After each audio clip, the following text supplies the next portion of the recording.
Good morning to everyone present here. On behalf of the organizing committee of ICAVRI 2025, I, Sakshi Chandil, extend a very warm and heartily welcome to our esteemed chief guest, Honorable Chief Minister of Goa, Shri Pramod Sawantji, respected Vice Chancellors, distinguished guest of honors, invited speakers, scientists, researchers, young scholars, industry delegates, and all participants who have joined us from different corners of India and abroad. As Dr. Norman Borlaug, who is the father of the Green Revolution, has said that you can't build a peaceful world on empty stomachs and human misery. It is indeed a moment of great pride for all of us to commence the 12th International Conference on Advances in Agriculture, Veterinary and Allied Sciences for Resilient India ICAVRI 2025. Now, to formally begin the inaugural session, I now have the privilege of inviting Dr. Suresh Kunkalikar, Principal and Dean, Don College of Agriculture, Goa, and co-patron of ICAVRI 2025, a dynamic plant pathologist with a two-decade journey for pioneering AI technology for virus management in transgenic crops at Mayock's Plant Protection Unit to shaping future agri-scientists through innovation, administration, budget management, teaching, project planning, CR, initiatives, and faculty development programs to deliver the welcome address. Sir, the dais and the audience eagerly awaits your inspiring words. Please, the stage is all yours.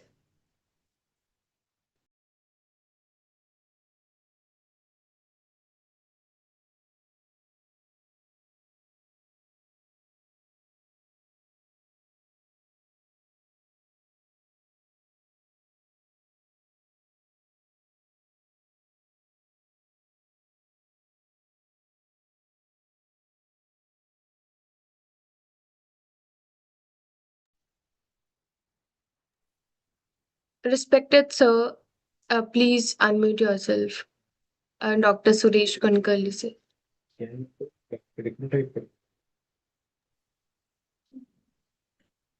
Yes. Should I give welcome address? Yeah. Yes, sir. Yes, sir. Yeah.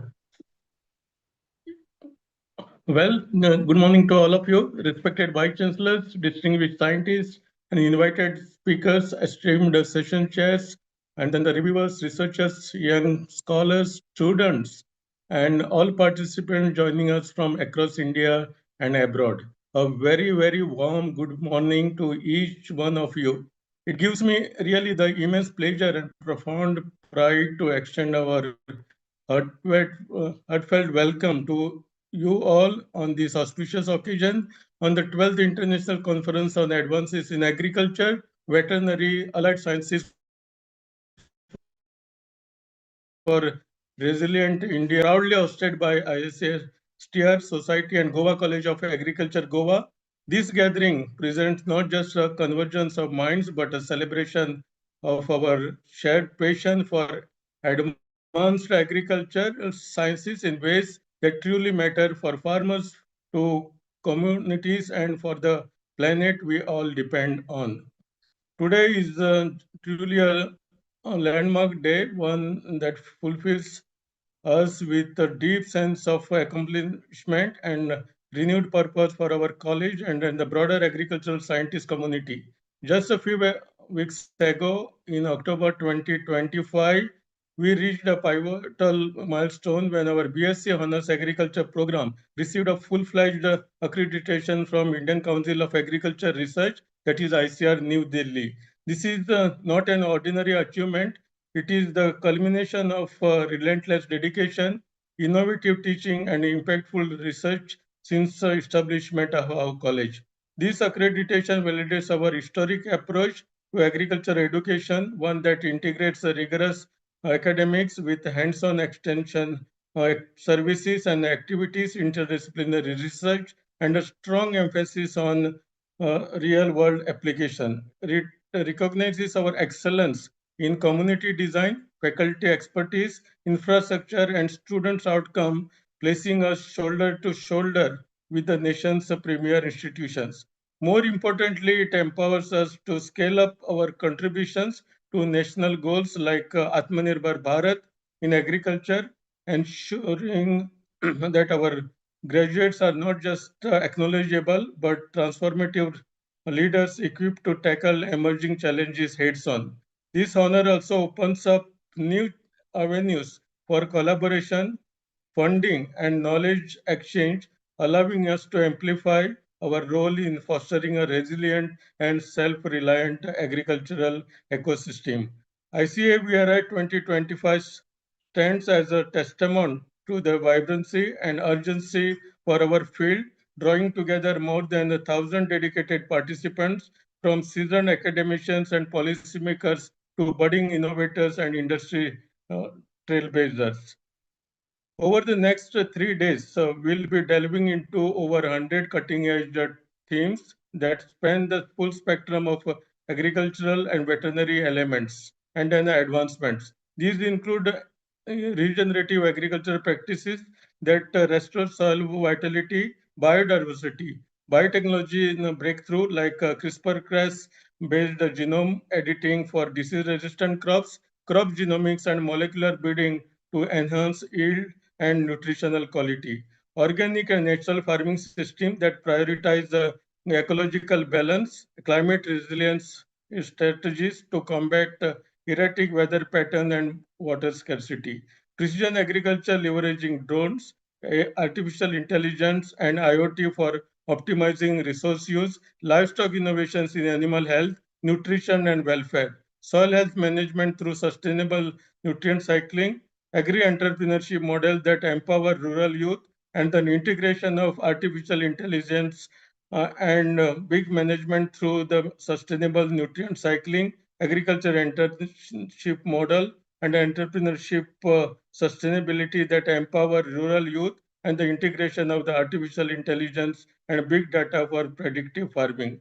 Each theme is meticulously curated to address pressing global issues while offering practical, scalable solutions tailored to Indian context. From rain-fed farmlands to high-tech greenhouses and then greenhouse technology.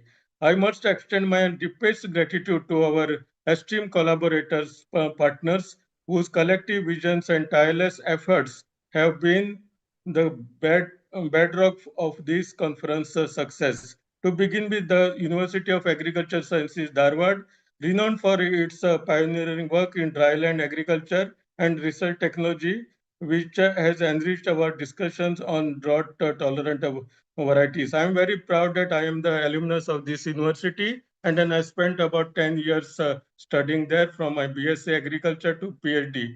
Then comes the Vasantrao Naik Marathwada Krishi Vidyapit Parbhani, a beacon of excellence in arid zone farming and mechanization, contributing invaluable insights into resource efficient practices. The Directorate of Agriculture, Government of Goa is also involved, whose policy driven support has the bridged academia with the ground on ground implementation. Just Agriculture Education Group, which is playing a pivotal role, the dynamic force behind this innovative outreach and skill building programs that connect research to rural realities. And then I think they will greatly contribute to our Goan agriculture and Goan agriculture education as far as agriculture college is concerned. ISASTR Society New Delhi, champion of interdisciplinary research in allied sciences, fostering a holistic view of sustainable development. Their leadership, shared resources, and unwavering commitment have not only shaped ICAVR 2025 but also exemplified the power of synergy in driving agricultural progress across India. A special word of profound appreciation goes to all vice chancellors, senior scientists, and distinguished dignitaries who have graced this platform today. In an area of and an era of demanding responsibility. Your decision to join us speaks volumes about your belief in collaborative science and as a catalyst for this changing phenomena. Your wisdom, experiences, and guidance will undoubtedly elevate our deliberations and inspire the next wave of discoveries. To the hundreds of young researchers who are joining us, and then the postgraduate students and early career scholars among us, you are the beating heart of this conference and the true architects of tomorrow's agricultural revolution. Your fresh perspective, bold experiments, and unyielding curiosity remind us why do we have to do this work to empower the next generation with tools that turn challenges into opportunities. I urge you to seize every moment here and then be participative and get engaged in the poster sessions, oral presentations, and networking forums. Ask the tough questions and forge connections that will sustain your journey long after these days end. Remember, it's your innovations, whether it's biofortified crops, or eco-friendly pest management, or digital farming apps that will bring sustainable solutions across India to the doorsteps of millions of farmers, entrepreneurs, and scientists who are engaged in this conference. At Goa College of Agriculture, this commitment is woven into very fabric. We remain firstly dedicated through world-class education, cutting-edge research and technology, and proactive extension services.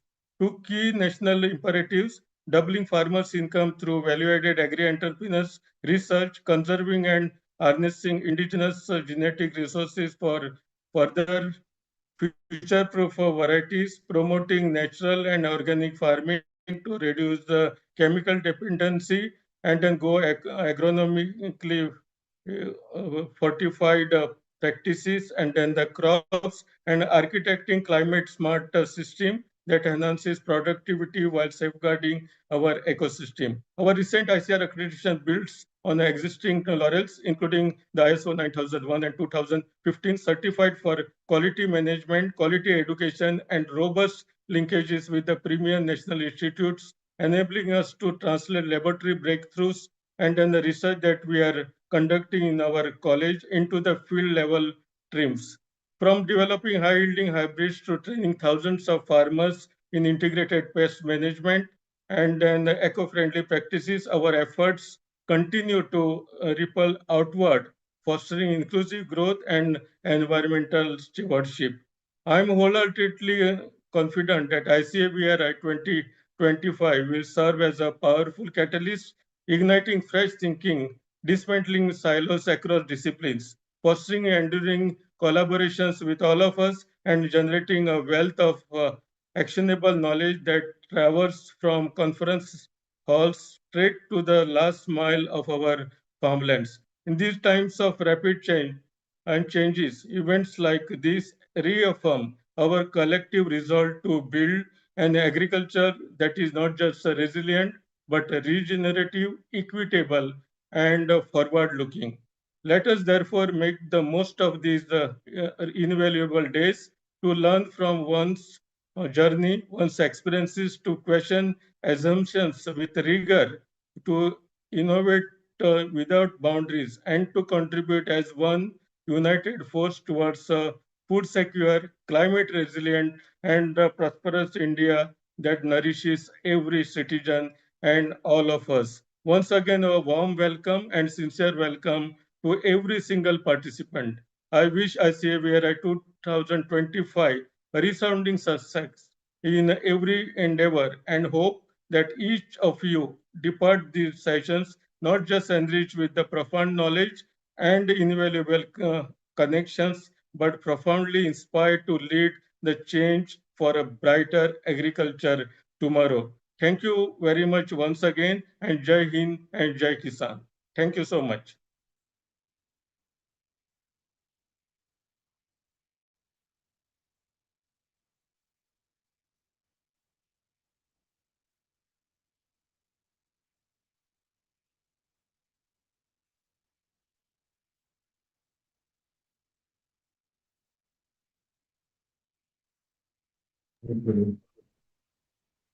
Thank you, Dr. Suresh Kunkalikar, sir, for your motivating words and for your warm welcome and insightful address.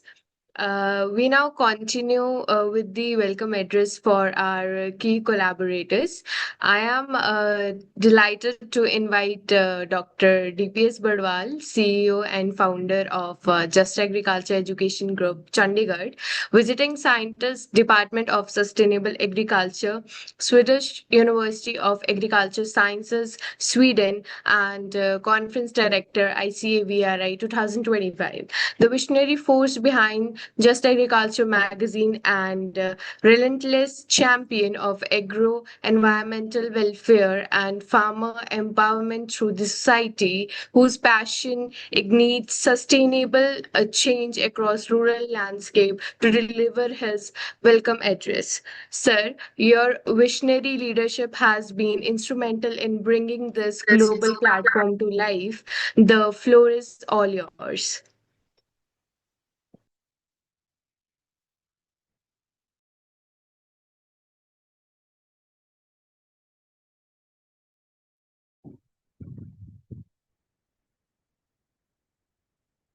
Thank you, Sakshi. Respected Chief Guest, Honorable Vice Chancellors, distinguished guests,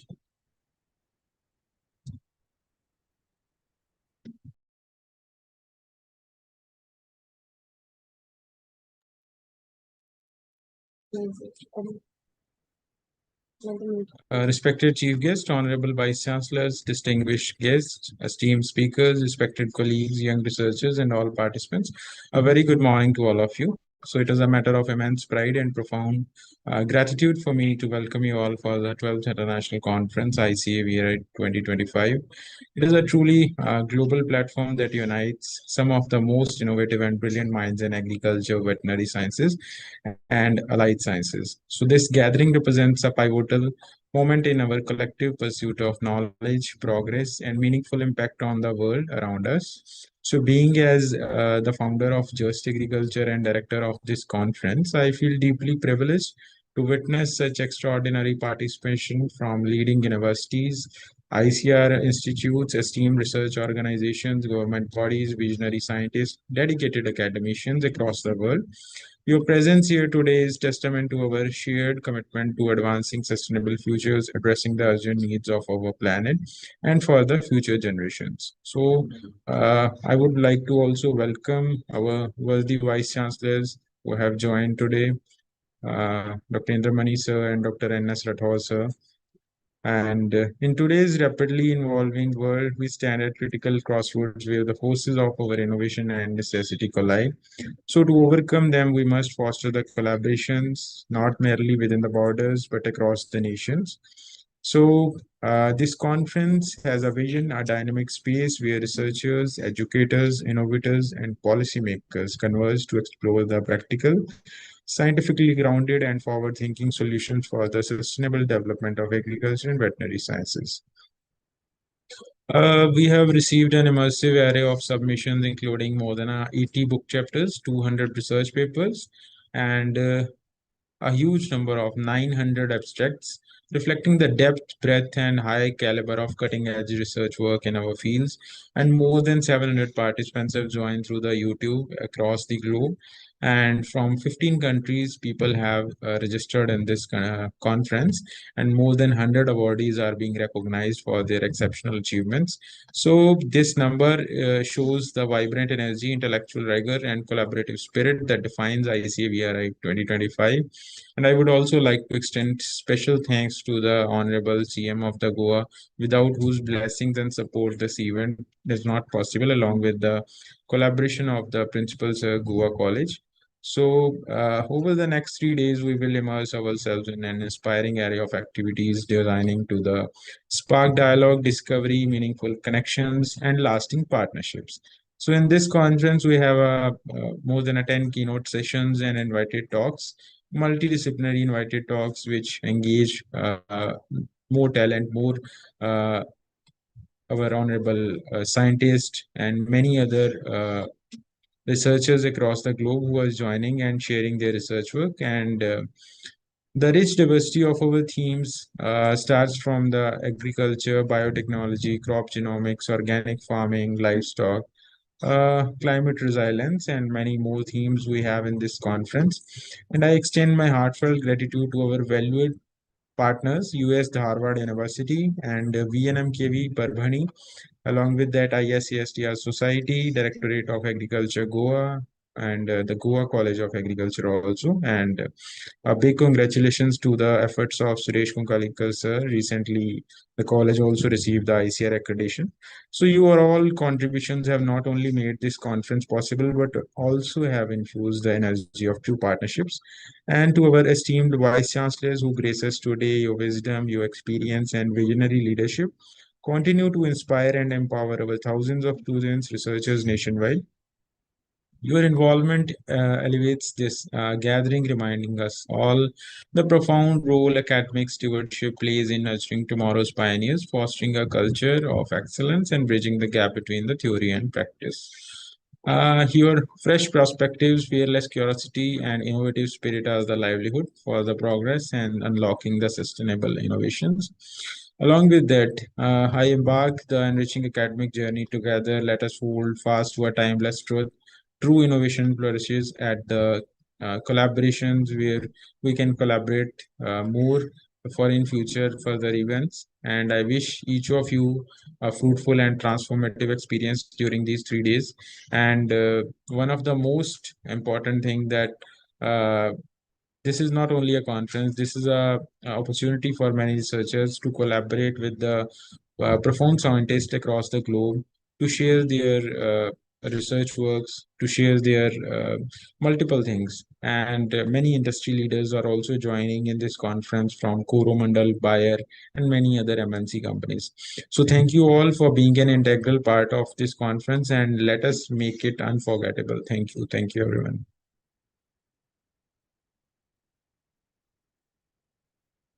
Over to you, Sakshi.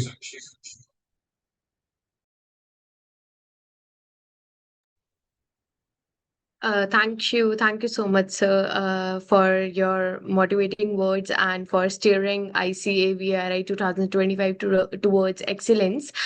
Also, Dr. M.S. Swaminathan, who is the father of Green Revolution in India, has said that if agriculture goes wrong, nothing else will have a chance to go right. With this, following this, it is my honor to invite Dr. Sushila Huda, President ISASTR Society, New Delhi, visiting scientist, TU Dortmund University, Germany, editor-in-chief of Just Agriculture and guiding light for research and farmer welfare since founding ISASTR in 2022. A tireless advocate for sustainable agriculture whose dedication turns knowledge into real world impact to share her welcome address with us. Ma'am, your dedication to fostering research and innovation in agriculture and allied sciences inspire us all. Please address the gathering, ma'am.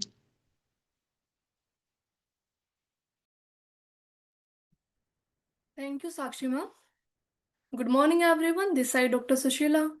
Respected Chief Guest, Honorable Vice Chancellor, esteemed dignitaries, invited speakers, respected colleagues, young scholars, and all the participants. Greeting to everyone present here. Before I continue, I would like to express my sincere gratitude to Dr. DPS Badwal for his inspiring and comprehensive address. As the CEO and founder of Just Agriculture, the conference director of ICAVRI, your visionary leadership has set a great tone for this event. Your hard work motivates all of us to do our best. Thank you, Dr. Badwal, for your valuable ideas and for guiding this conference toward a meaningful and lasting impact. I feel very happy to stand before you at the 12th International Conference ICAVRI 25. As the president of the Indian Society for Agriculture Science and Technology Research, I am honored to see so many expert researchers, academicians gathered here. It is wonderful to see all of you come together to share knowledge, exchange ideas, and build strong collaboration in agriculture, veterinary sciences, and environmental sustainability. The ISASTR Society was founded in 22 with a clear vision to build a global platform that supports research, innovation, and sustainable growth in agriculture, veterinary science, environment, and related fields. Since then, we have grown quickly into a strong community of more than 800 members from top universities in India and other countries. We are all working together to promote scientific progress, encourage teamwork across different fields, and solve important problems that affect our world. Our society works as a guiding light for people who want to turn ideas into real solutions. We aim to help rural communities improve food security and protect our natural resources for the future. ISASTR is special because of real impact we have made. We have organized 12 international conferences, including this important ICAVRI series. We have conducted 17 workshops on new and advanced topics. We have trained more than 20,000 students, academicians, and farmers through practical programs, faculty initiatives, and skill building courses. We have also published over 15,000 high impact articles, proceedings, research outputs in a short span of this last 5 years. These achievements has raised the quality of work in agriculture sciences. They have improved rural livelihoods, increased productivity, and strengthened resilience in India and around the world. Our growing network and many collaborative projects show how we continue to inspire a new generation of innovators. Over the years, the ISASTR Society has built strong partnership with more than 50 esteemed organizations.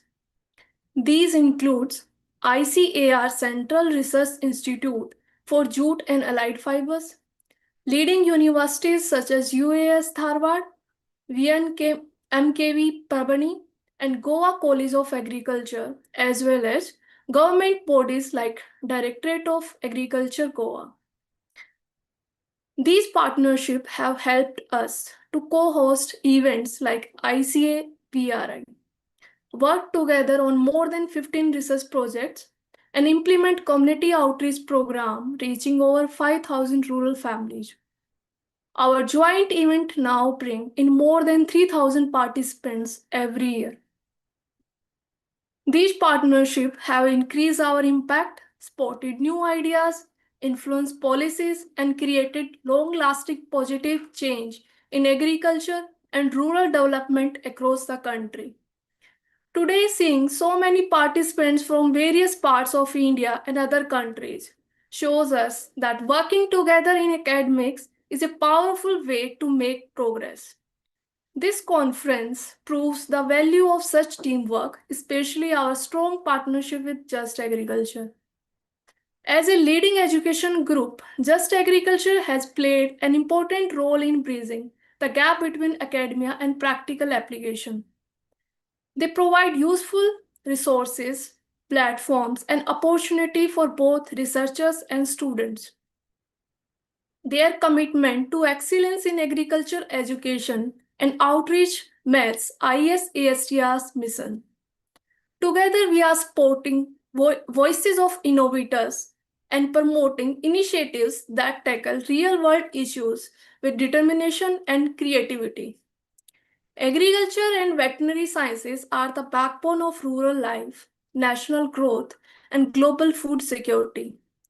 Today, climate change, shifting rainfall pattern, new diseases, and environmental problems make research-based solutions more important than ever.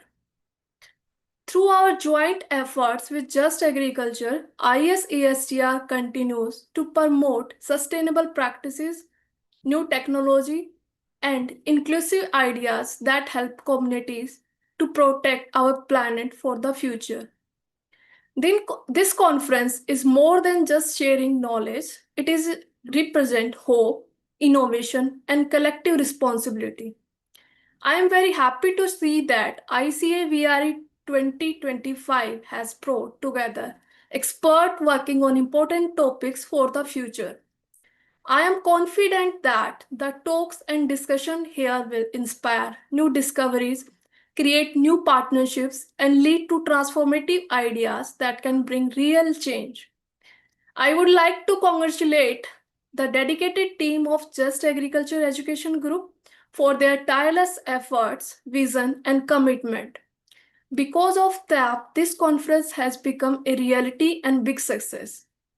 As a president of ISASTR, I want to sincerely thank all the speakers, session chairs, volunteers, and participants.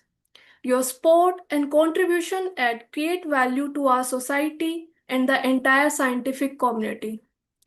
To the young researchers, you are the force that will drive innovation in the coming decades. I encourage you to make part actively, ask questions, present with confidence, and connect with others. Use the support and opportunity from ISASTR and Just Agriculture to grow and achieve your goal. Let us make these 3 days a celebration of learning, innovation, and meaningful collaboration between our society and our esteemed partners. My best wishes to everyone for a successful and productive conference. Thank you and warm regards. Over to ma'am.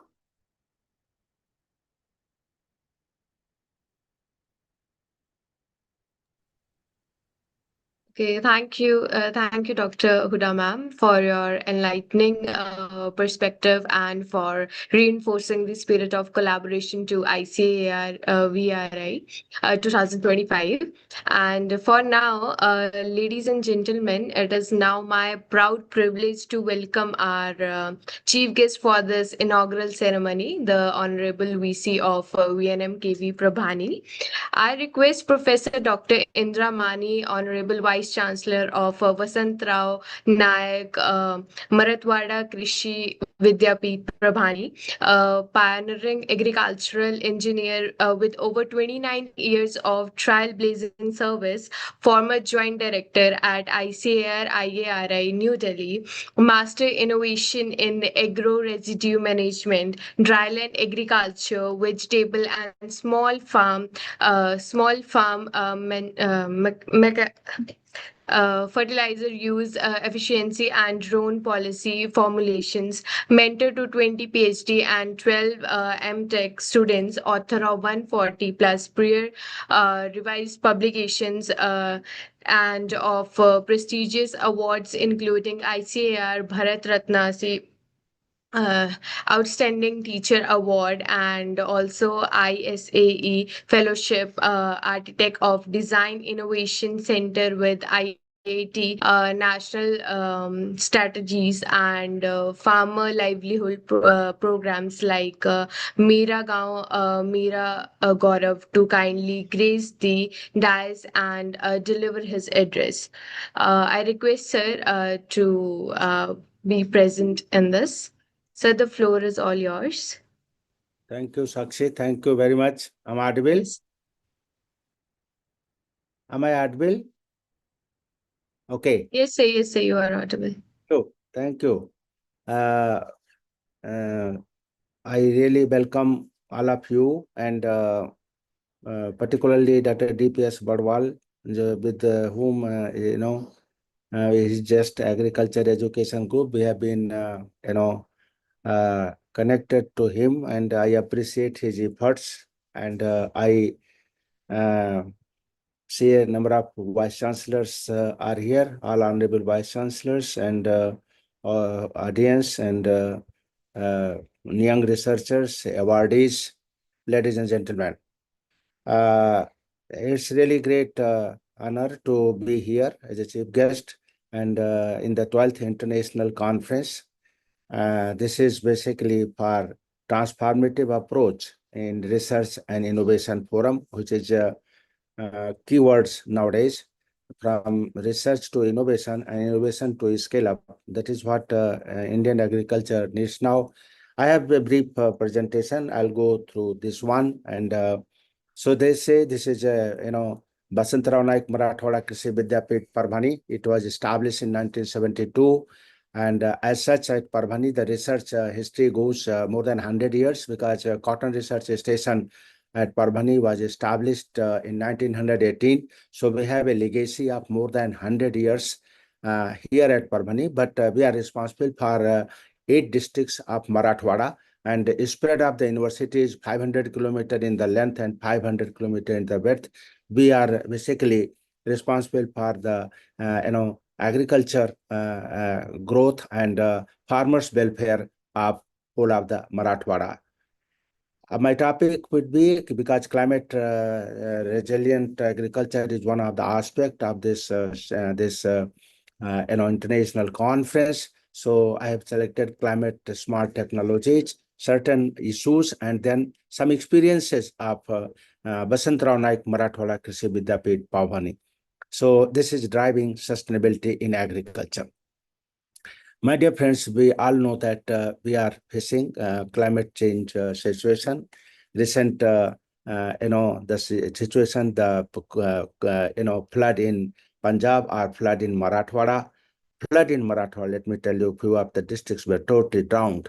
So that is that we have to understand that what kind of situation has already arisen, and what next we have to do. We have been discussing on climate resilience from last many years, but this is now the situation is now or never. Means we have to go far, as Mr. Badwal said, that from preaching to practice, and from just theoretical knowledge to going on the field. We all know that water, energy, food nexus, and in which climate change is one major factor. Population growth is there. So we have to understand this nexus and key climate resilient technologies. That is, climate resilient crop varieties should be there. Climate saving technologies should be there. Soil and water conservation measures should be there. Integrated farming system we have to practice and follow.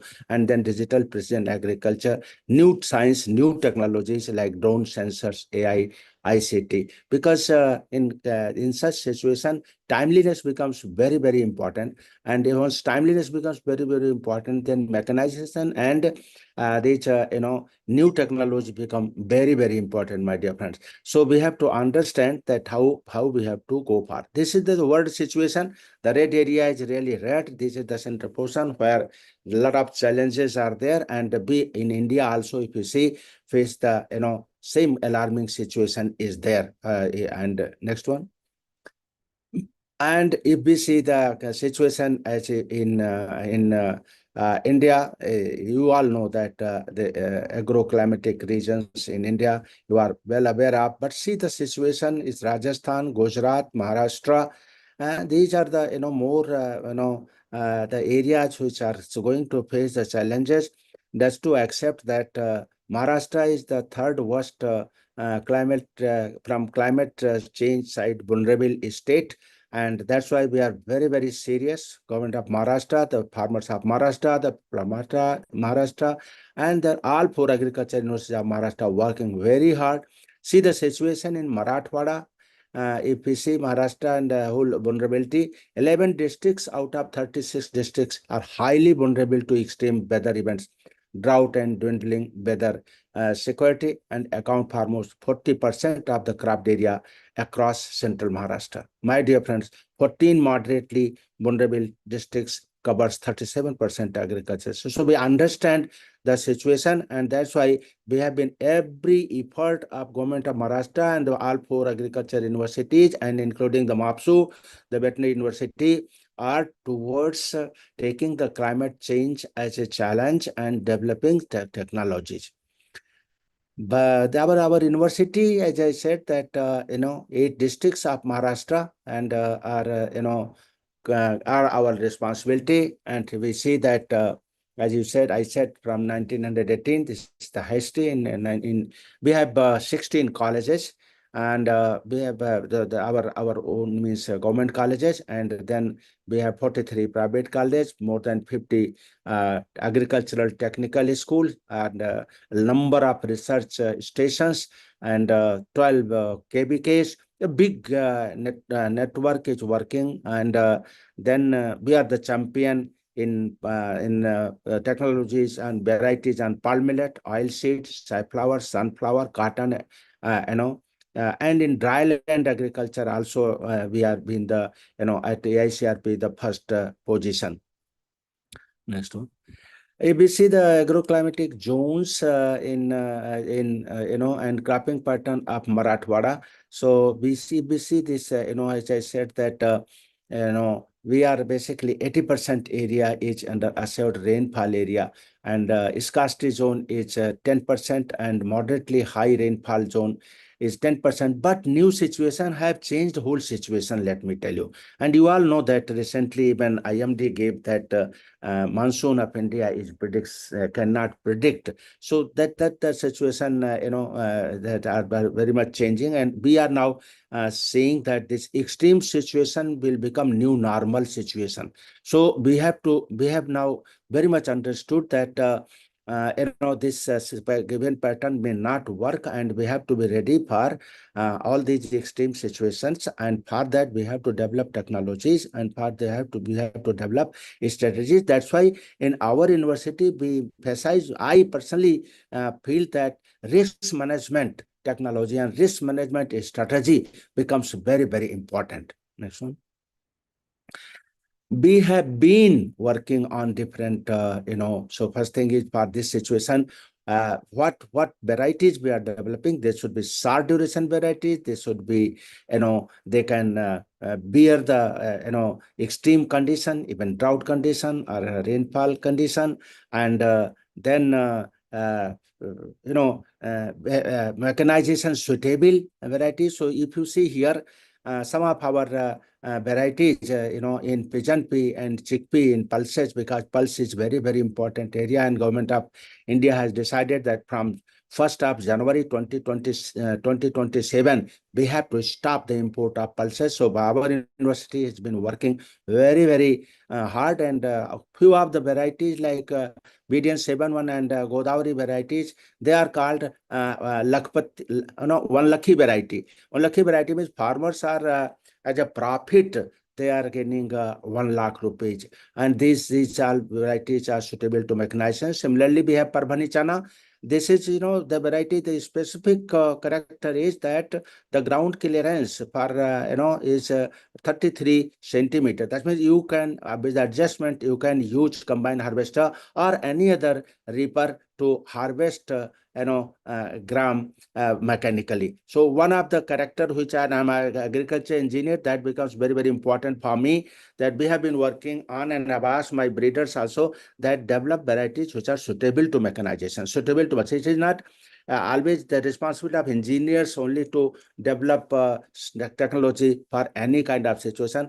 Rather than there should be matching between engineers and breeders, and they should work together so that those varieties, which are particularly for harvesting, it becomes very, very important. And my dear friends, ladies and gentlemen, we have in our university, developed seed-to-seed mechanization for a number of crops that includes soybean, that includes safflower, that includes pigeon pea, and chickpea, etc. As I said.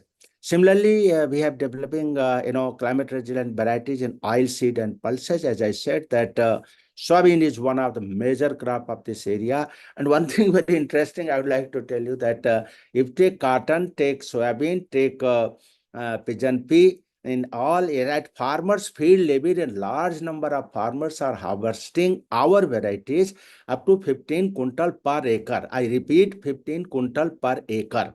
But in general, if you see, then overall production is less than that. So what I mean to say that to realize the genetic potential, it is not only the variety which is important, management becomes equally important. So management is to complete SOP along with mechanization is required, and we have been listening it from our student days that if we can double the total production just by introducing proper management technology. So our emphasis should be on management also, and we have been working on safflower. Like safflower is one, the very important crop of area because of thorny nature of the plants. It was almost disappearing. But since we brought in mechanization at large scale, and there are farmers near Pavani who are cultivating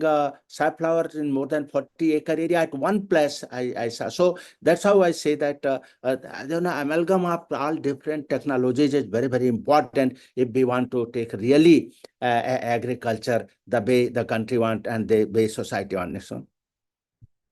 So, my dear friends, similarly, cotton is a very important area. And in cotton, what we are trying that since we understand that we are going for natural farming, organic farming, this situation. So from, we have to move from hybrid to variety also. And that's how we have come up with a, 3 cotton varieties, which are state BT cotton varieties, which farmer can, can keep use their seed for 3 years in a row, and that will in addition to increasing the productivity, that will reduce the cost of cultivation. And my dear friends, it's very, very important. And I always tell the farmers that production and productivity is not the only thing you have to target. You have to target how much, profit you are getting. And for getting profit, it is important to increase the yield. It is important to add value. And at the same time, it is important to reduce the cost of cultivation. So these three,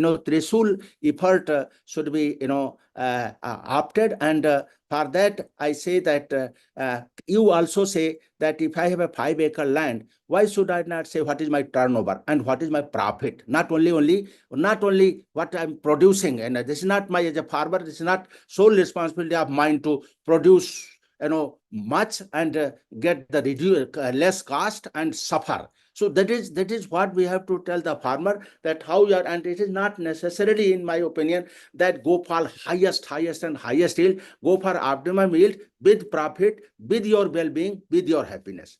And this is in sorghum and pearl millet. Our university is working on, we all know that we have been working on biofortified variety. This is our Honorable Prime Minister's dream, that go for biofortified. Since we are working on millet, so pearl millet and sorghum. In sorghum, we have brought one biofortified variety, that is called Parvani Shakti, and which has more zinc and more, ferrous. So idea is that when you are eating, and similarly, number of varieties have different institutions have come. Rather than taking these things as a pills, this should be integrated in your food itself. So that is what is the criteria. In pearl millet, we have brought 2 total varieties on this biofortified in pearl millet in the country of 4. Parvani has contributed to this. We are working in collaboration. Always I say in collaboration. We have been working on these varieties with collaboration of ICAR.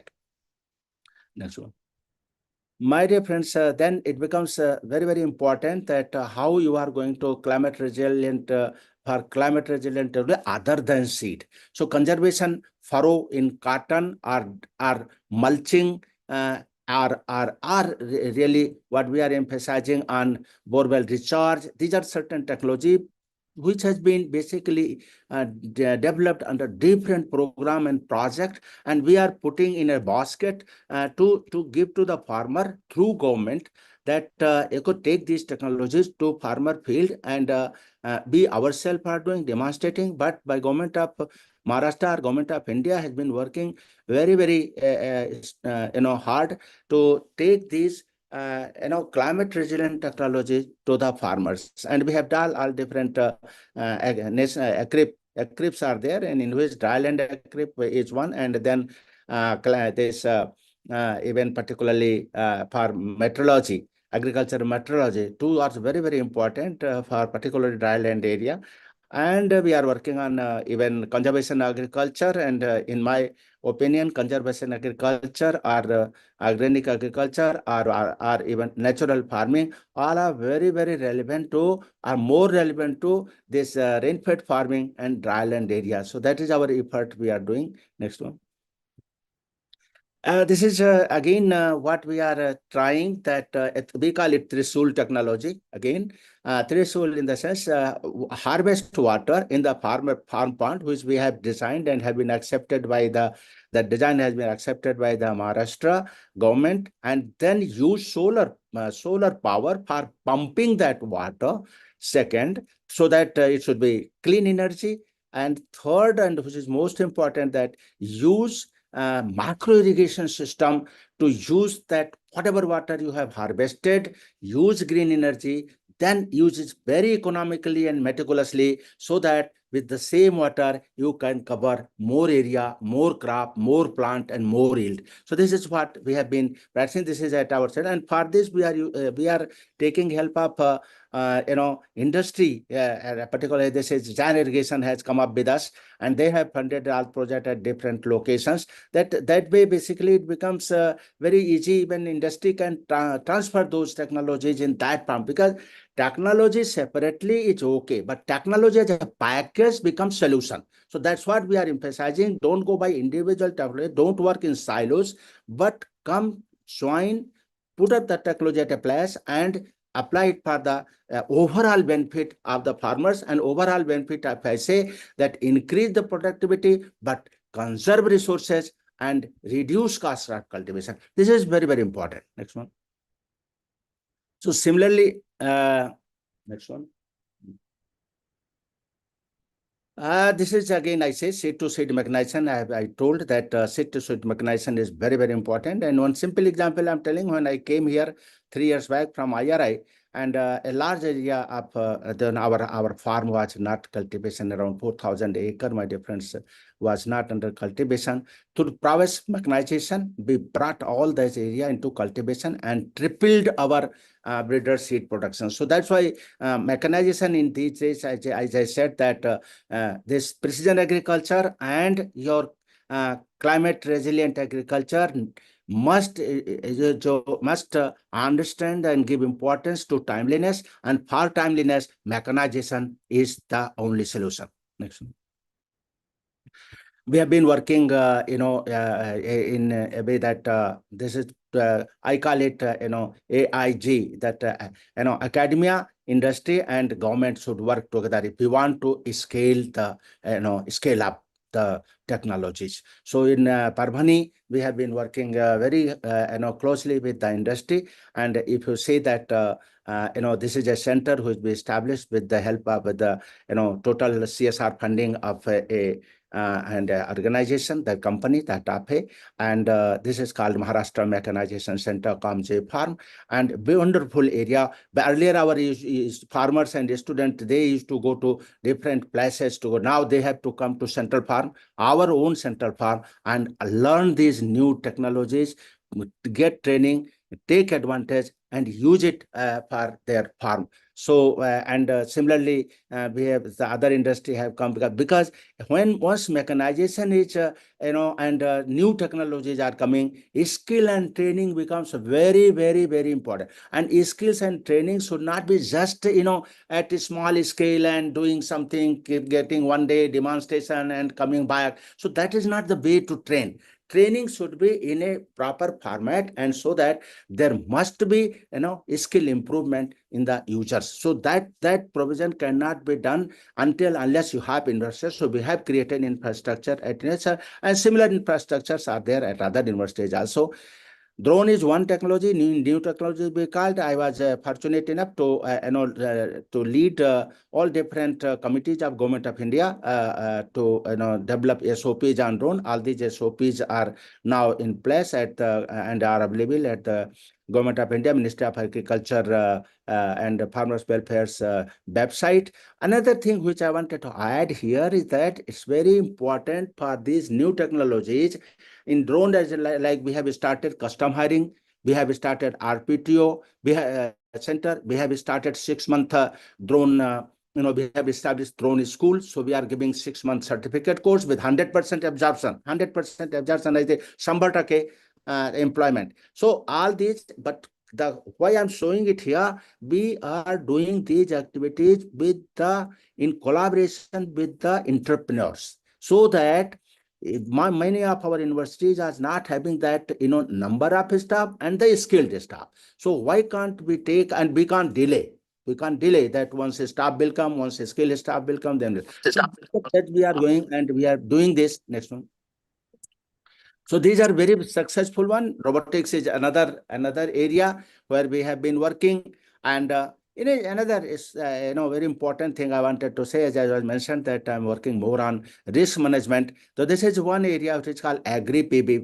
Barbani is working on a project which is a Germany GIZ funded project. This is 5-acre Agri PB program with 1.4 megawatt solar energy generation. We are developing under different sections with different variables. We are developing SOPs so that we can, do agriculture and energy generation. Farmers should become energy provider, farmers should become food provider. So in addition to other in oilseed, we are doing something is going on ethanol production, etc. also. But this is solar energy which we can do, and for that we are producing SOPs. Climate resilient, agro advisory is very, very important. And the one thing I want to say here that we are always talk about, organic farming, but biofertilizer, bio things should be there. Parbhani University has developed a product called Biomix, and in just an example, this year from April to now, we have already, covered large number of farmers and 5 crore rupees revenue generation for the university. Next one. All, way forward, we have to work on climate resilient technologies. We have to do on IFS, this soil and water conservation structures, empowering communities, ICT and agro advisory, strengthening research extension, farmer linkage, and AIG, as I said, academia, industry, and government. They should work together to in fact, if we want to show success. Next one. My dear friends, with this, I thank you all for the patient listening. My always message is coming together is a beginning, keeping together is a progress, working together is success. All these, the way we joined to organize this big conference, similarly, we should start working together because collaboration, cooperation is the key to success. Thank you very much.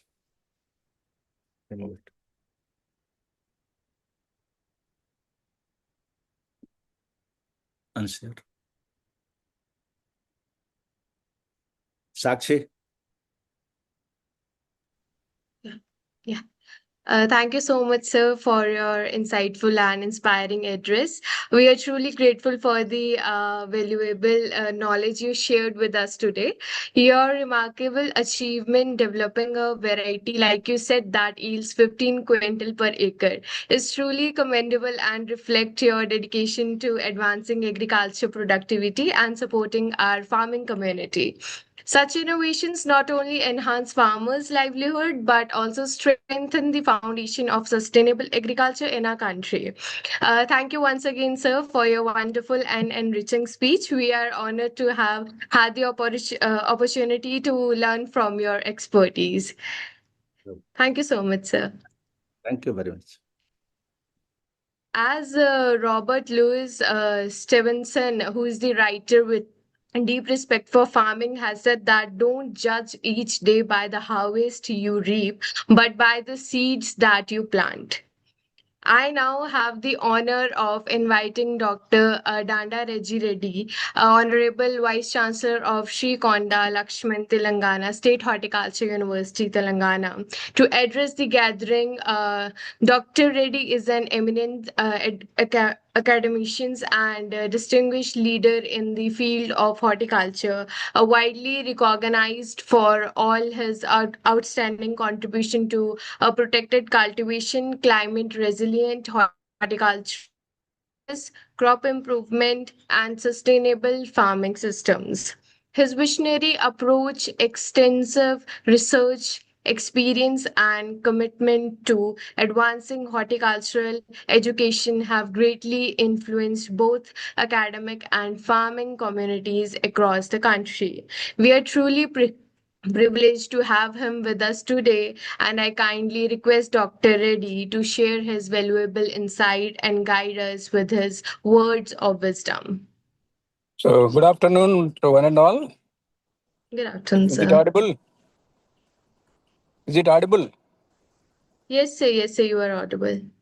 So, first, let me congratulate Just Agriculture for conducting this 12th International Conference on Agriculture and Veterinary in the field of modern technology.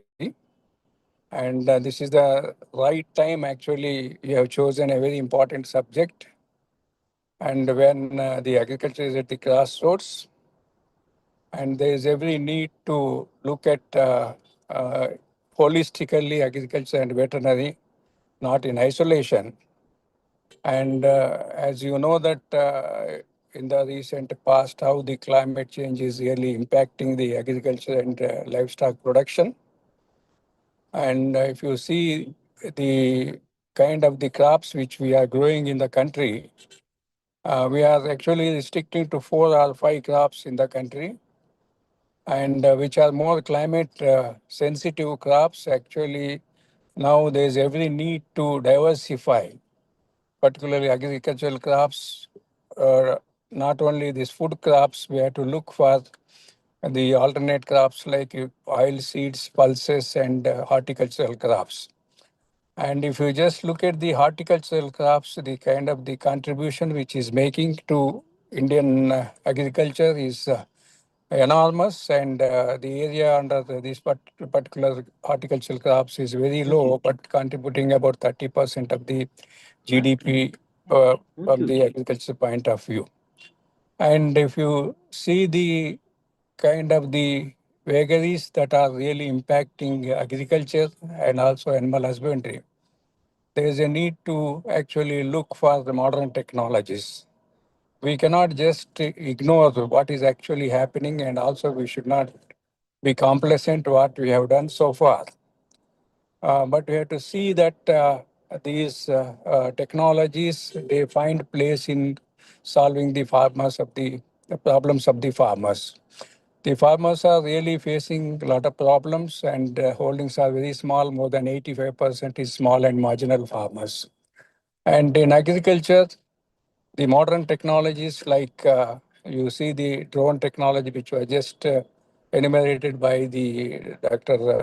Indramani, Vice Chancellor, Honorable Vice Chancellor of the Parvani University, how this modern technology is helping.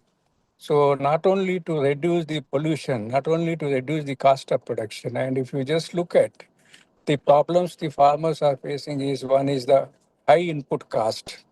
So we have to reduce the cost of production. So one of the ways is to go for modern technologies like drone technology to minimize the actually misuse of the pesticides, particularly pesticides, and even micronutrient solutions also are being sprayed. And these things, one should not, this one. And also we have to see that Internet of the Things and machine learning, these are the important modern tools artificial intelligence, which we cannot ignore. And if you look at the agromet advisories, that will really help a lot. Actually, our country is the #1 in the, if I say world, as far as the agromet advisory services are concerned. And there's a lot of saving actually in terms of the input cost. If you have the advanced information of the weather and how this weather information needs to be interpreted. And the agriculture is also both contributor to the climate change. Also, even it will also actually sustain the ill effects of this one. So what we have to do is we have to look for the modern technologies that actually wide scope for actually looking at the climate resilient horticulture. And whatever the technologies which we are using in horticulture, they are all climate resilient technologies. For example, if you take the drip irrigation and also mulching and all these, even land configuration, these are all the things which are actually the technologies which are climate resilient. And as far as the veterinary is concerned, you cannot actually isolate veterinary from agriculture. So there's a lot of transformation is required, and the transformation is in the actually a lot of things are happening in and around the world. And if you see the kind of the feed, the veterinary scientists, they have contributed towards the feed technology, even for the reduction in the methane emissions and other aspects of the climate change, the release of the methane and other gases, which are contributing to the increase in the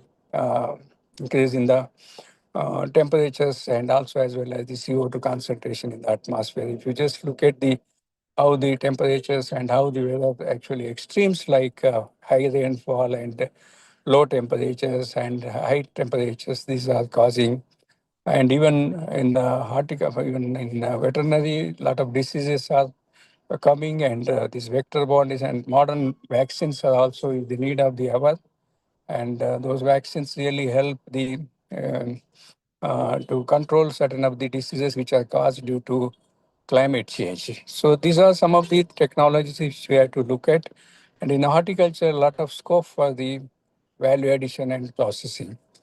And main problem is the perishability is a main issue in horticultural crops. There is every need to look for value addition to these particular horticultural crops, like value-added products, whether it is for any kind of the crop. And even if you just look at the floriculture, flower plants, also a lot of things, a lot of value-added products can be developed. And this another important aspect is to reduce the to increase the efficiency of the input use efficiency. So we had to use the remote sensing and GIS technology to optimize the use of the inputs. So that is another important thing which we have to look at. So these are some of the thoughts which I thought of sharing with you. And if you have any questions, I think you are most welcome. Thank you very much for really giving me an opportunity, and also Just Agriculture is doing a wonderful job, and really helping the policymakers, and also not only helping the farmers, policymakers, also farmers, students, and field workers. Actually, this is a very important subject which we have chosen at this point of time. Thank you very much. Hello.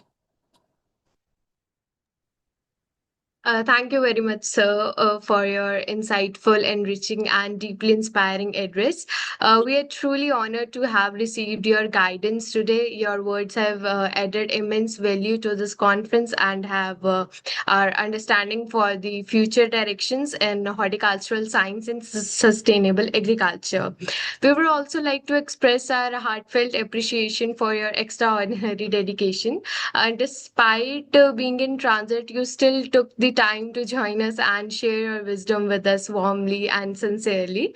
And your commitment to academic engagement, even while you are traveling, reflects your passion for education, research, and the growth of the agriculture community. And since your presence has truly elevated the session, and your encouragement will continue to inspire all of us, researchers, students, and participants alike, we remain deeply grateful for your valuable contribution and your unwavering support for this conference. Thank you so much, Thank sir. you. Thank you. Thank you very much. Okay. Okay, madam. Right. Okay. Now I have the honor of inviting Dr. P.L. Patil, sir, Honorable Vice Chancellor of the University of Agriculture Science, Dharwad, to address the gathering. Dr. P.L. Patil is a distinguished soil scientist and an expertitional academic leader, widely recognized for his pioneering contribution in the fields of organic farming, soil health management, nutrient dynamics, and and agriculture biotechnology. Throughout his career, he has been instrumental in promoting sustainable agriculture practices, empowering farming communities, and advancing scientist research that strengthens the backbone of our agriculture sector. His commitment to improving soil fertility, environmental sustainability, and farmer centric innovations has earned him immense respect across the nation. We are truly privileged to have such an inspiring and visionary leader with us today. I humbly request Dr. P.L. Patil to kindly share his valuable insights and address the gathering. Since we eagerly look forward to your message to the conference, sir.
Sorry for the inconvenience, as maybe Sarah is going to join in other 20 minutes. So for now, I would like to call Dr. N.S. Rathore, who is the former Vice Chancellor of Maharana Pratap University of Agriculture and Technology, Udaipur. Address the gathering. Dr. Rathore is a nationally represented figure whose remarkable contribution span across agriculture education, renewable energy technologies, post harvest management, and agriculture policy frameworks. With decades of dedicated service to the nation, he has played a role in strengthening India's agriculture institutions, promoting skill development, and integrating innovation technologies in the farming sector. His visionary leadership, research excellence, and commitment to farmer welfare have made him one of the most influential voices in the field of agriculture sciences. We are truly honored to have him with us today. I humbly request Dr. N.S. Rathore, sir, to kindly share his valuable thoughts and words of wisdom with us. So, stage is all yours. Good afternoon, Good afternoon, sir. Shakshi madam. Very nice introduction. Thank you so much. I take this opportunity to welcome all of us. I could see my friend Dr. Indermani is sitting there. I have seen your presentation. You really deserve appreciation.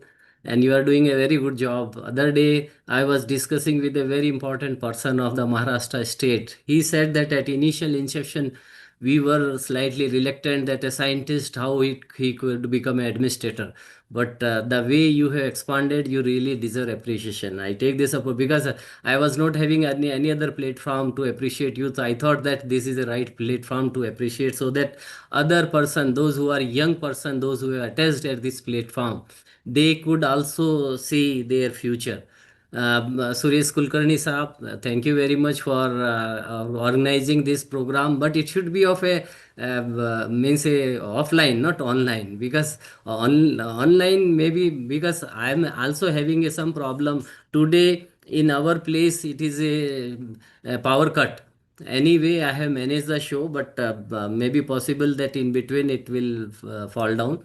But thank you very much, and of course, our Just Agriculture, they deserve appreciation. They have done a very commendable job, and educating a people is a right aspect. We are supposed to create a right type of awareness about the subject matter, and the topic which has been selected at this level, it is a what are the research and innovation we have made in the field of agriculture and veterinary science. That is a basically a thing.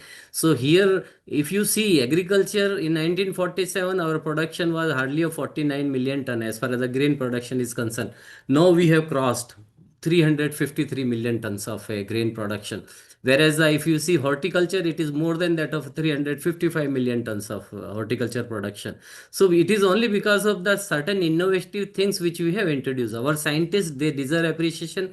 They have developed this technology. Our farmers, they are really a producer, and we should appreciate them that they have adopted the all technology which has been recommended by the scientists, and as a result of this, more than 7 or 7.5 times, from 49 million tons to 353 million tons of grain production we have announced. I still remember in 2002, when I was working as a dean of one of the engineering college.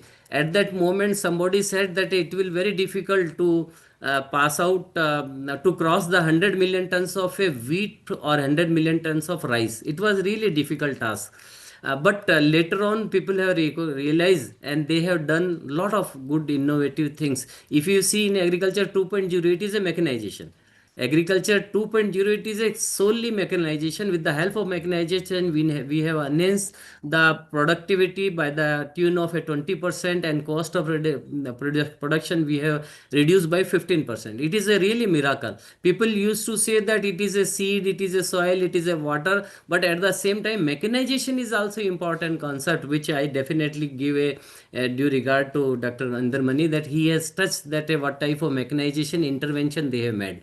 In present context, if you see, starting from agriculture, old agriculture in 1947, what the our president has given us, and at the time of our independent, our population was hardly of 39 crore. Out of this, 3 crore went to Pakistan, and 2.4 crore went to Bangladesh. We were hardly of 33 crore, but our total production was only 49 million tons. And at that time, it was a really problematic situation. I still remember at the time I was told, my birth is in 1959.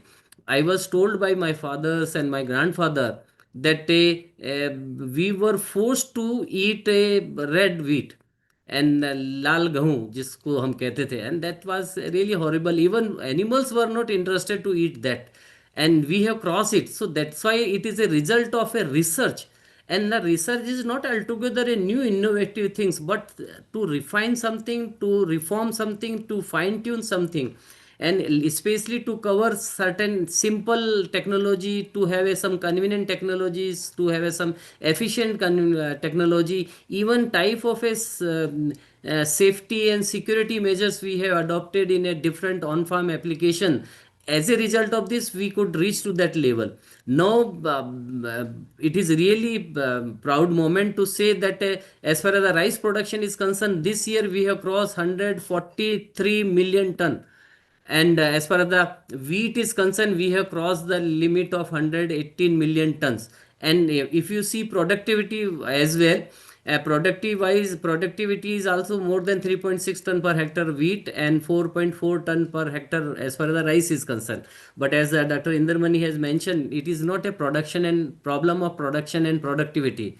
It is a problem of profitability. We are supposed to have. It is a problem of a quality. It is a problem of a remuneration. It is a problem of a sustainability. It is a problem of a trading.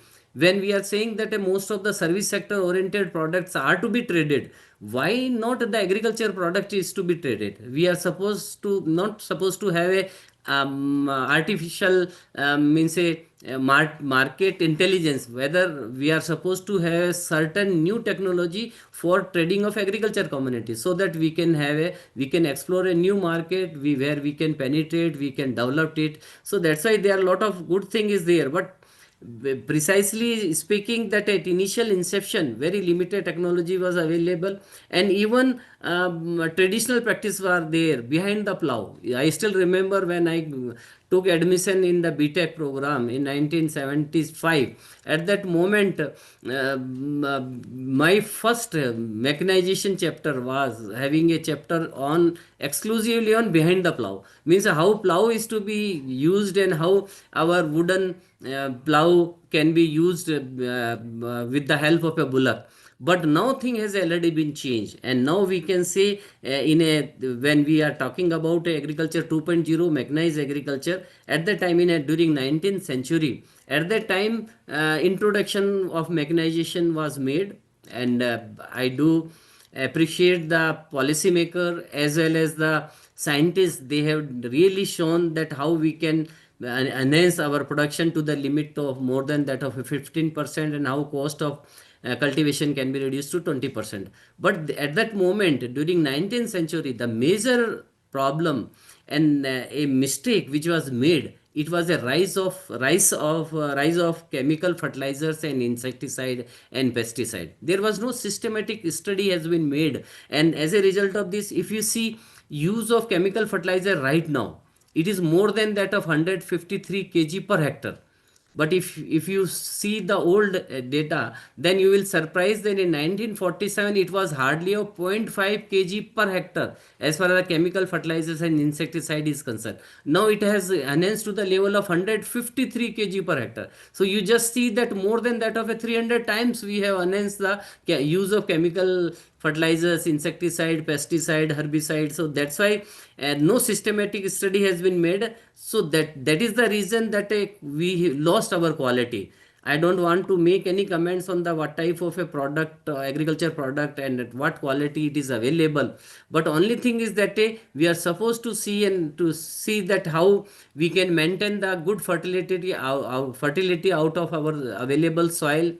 Recently, I was listening some video of Dr. Ratan Lalji, who is a pioneer in the field of soil science. He said that soil of our India lost its identity, not only on its organic content availability or fixed carbon availability, or even microbiological count.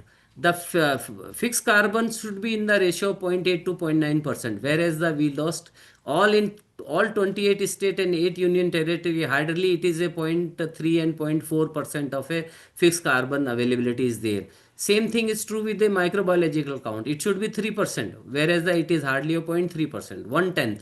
So that's why we will have to see that how this soil is to be maintained properly. And that's why if you see the in a present context, why Kripo has given a new formula. They have mentioned that it should be on a customized fertilization, it should be on balanced fertilization, it should be on integrated fertilization, it should be of water soluble fertilization, it should be of a, you can say, nano fertilization. So that's why we will have to analyze our soil. I remember when I joined ICAR, at that moment on a mission mode, the thing has been made that how we can have a soil sampling. and soil card was distributed to more than that of a 12 crore farmers.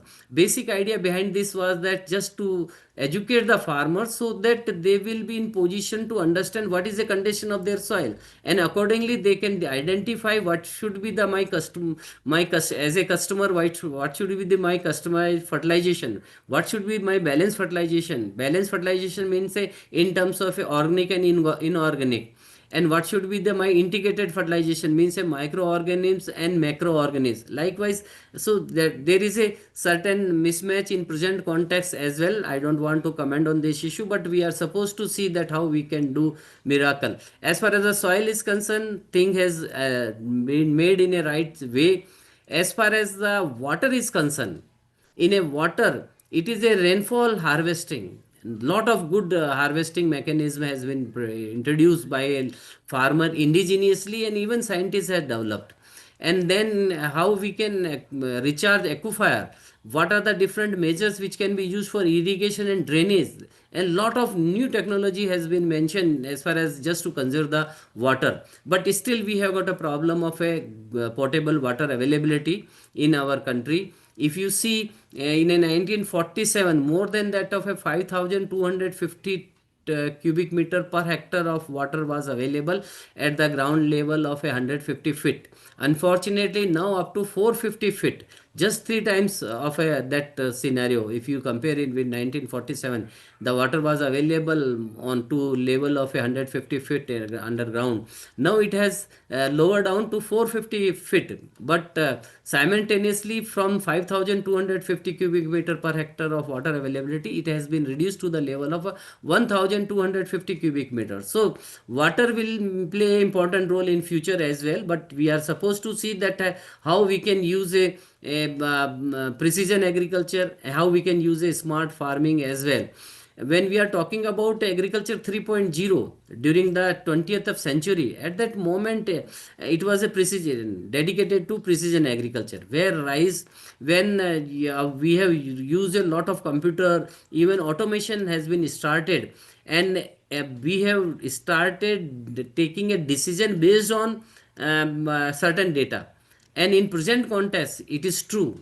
Data is information, and information is a knowledge, and knowledge is action. And with the help of action, you can do each and everything. That's why, as far as the precision agriculture is concerned, informed decision making with the help of a data collection, analysis of data, interpretation of data. With the help of interpretation of data, we are in position to do this lot of exercise. And at present, when we are talking about a era of artificial intelligence, data analytics is one of the important thing.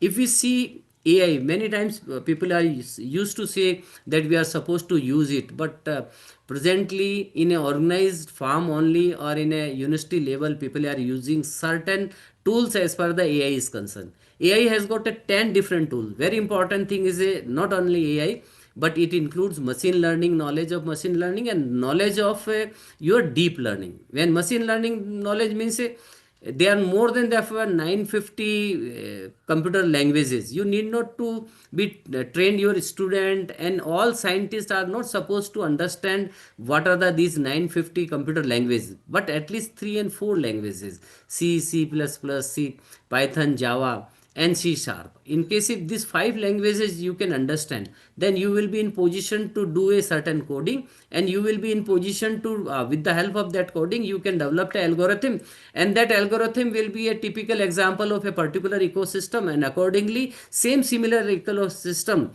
if you get a certain data, then you can forecast that second ecosystem, and you can even monitor the system. That is basically the concept behind the AI use.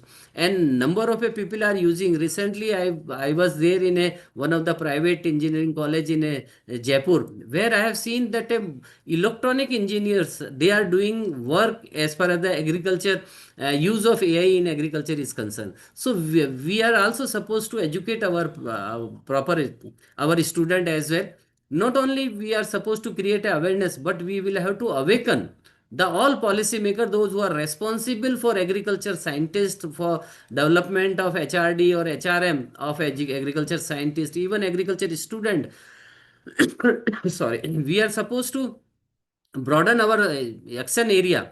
We are supposed to bridge the gap between demand and supply. People are saying, I was talking to one of the organized sector owner. What he said that he is interested to have to engage a certain AI expert for his field. He is having very good orchard of mangoes and guava and other things.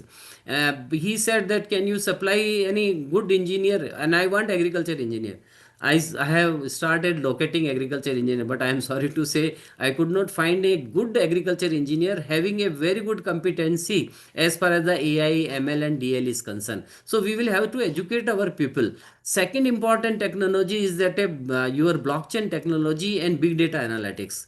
Blockchain technology means it can be used for checking piracy or traceability. It can be used for making a digital payment. It can be used for a content segregation. If you see that Amazon business in a developed country, especially in US, is reduced to a certain level, and where a new market has come up, and that new market is a HEB. Here everything better, and HEB people are using lot of things as based on a blockchain technology. In our country, as far as the to check a piracy and traceability in agriculture commodity, we used to say that most of the agriculture final product or value added product available in market, they have got they have got a lot of impurities. But how to check it?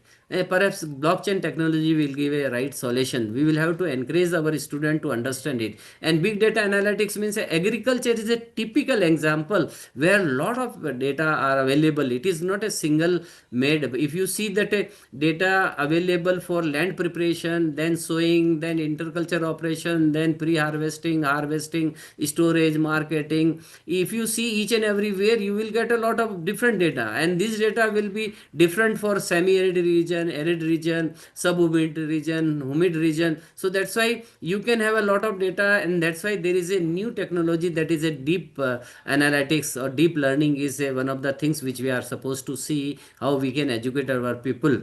And similarly, IoT, everybody used to say IoT is a one of the pioneer field for agriculture.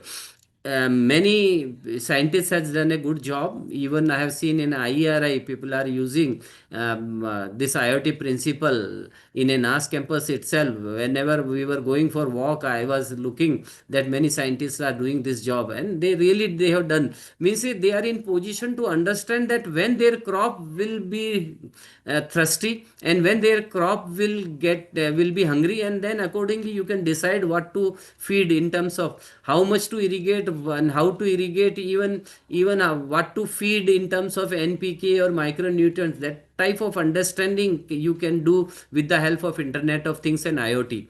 I would like to urge to all of you, IoT is not an Internet of Things, but it is Internet of everything. You can find out all data available from the each and any segment. From agriculture, even you can find out data at initial inception, before sowing seed, even during sowing seed, after sowing seed. Even I have seen that a PAU have done a good job. They have done a bin IoT, and this bin IoT means a seed having a wireless sensor. It was similar to that of a seed of a wheat, and then they have grown along with the seed in the field, and then that seed after certain times will give an information wirelessly to your mobile and to your laptop that now soil will be in need of water, or now soil will be in need of a food. So that type of a smart farming means increasing automation, even getting a real time data collection. These are the certain challenges in present context. It was a part of a agriculture 4.0, and which we used to term as smart agriculture.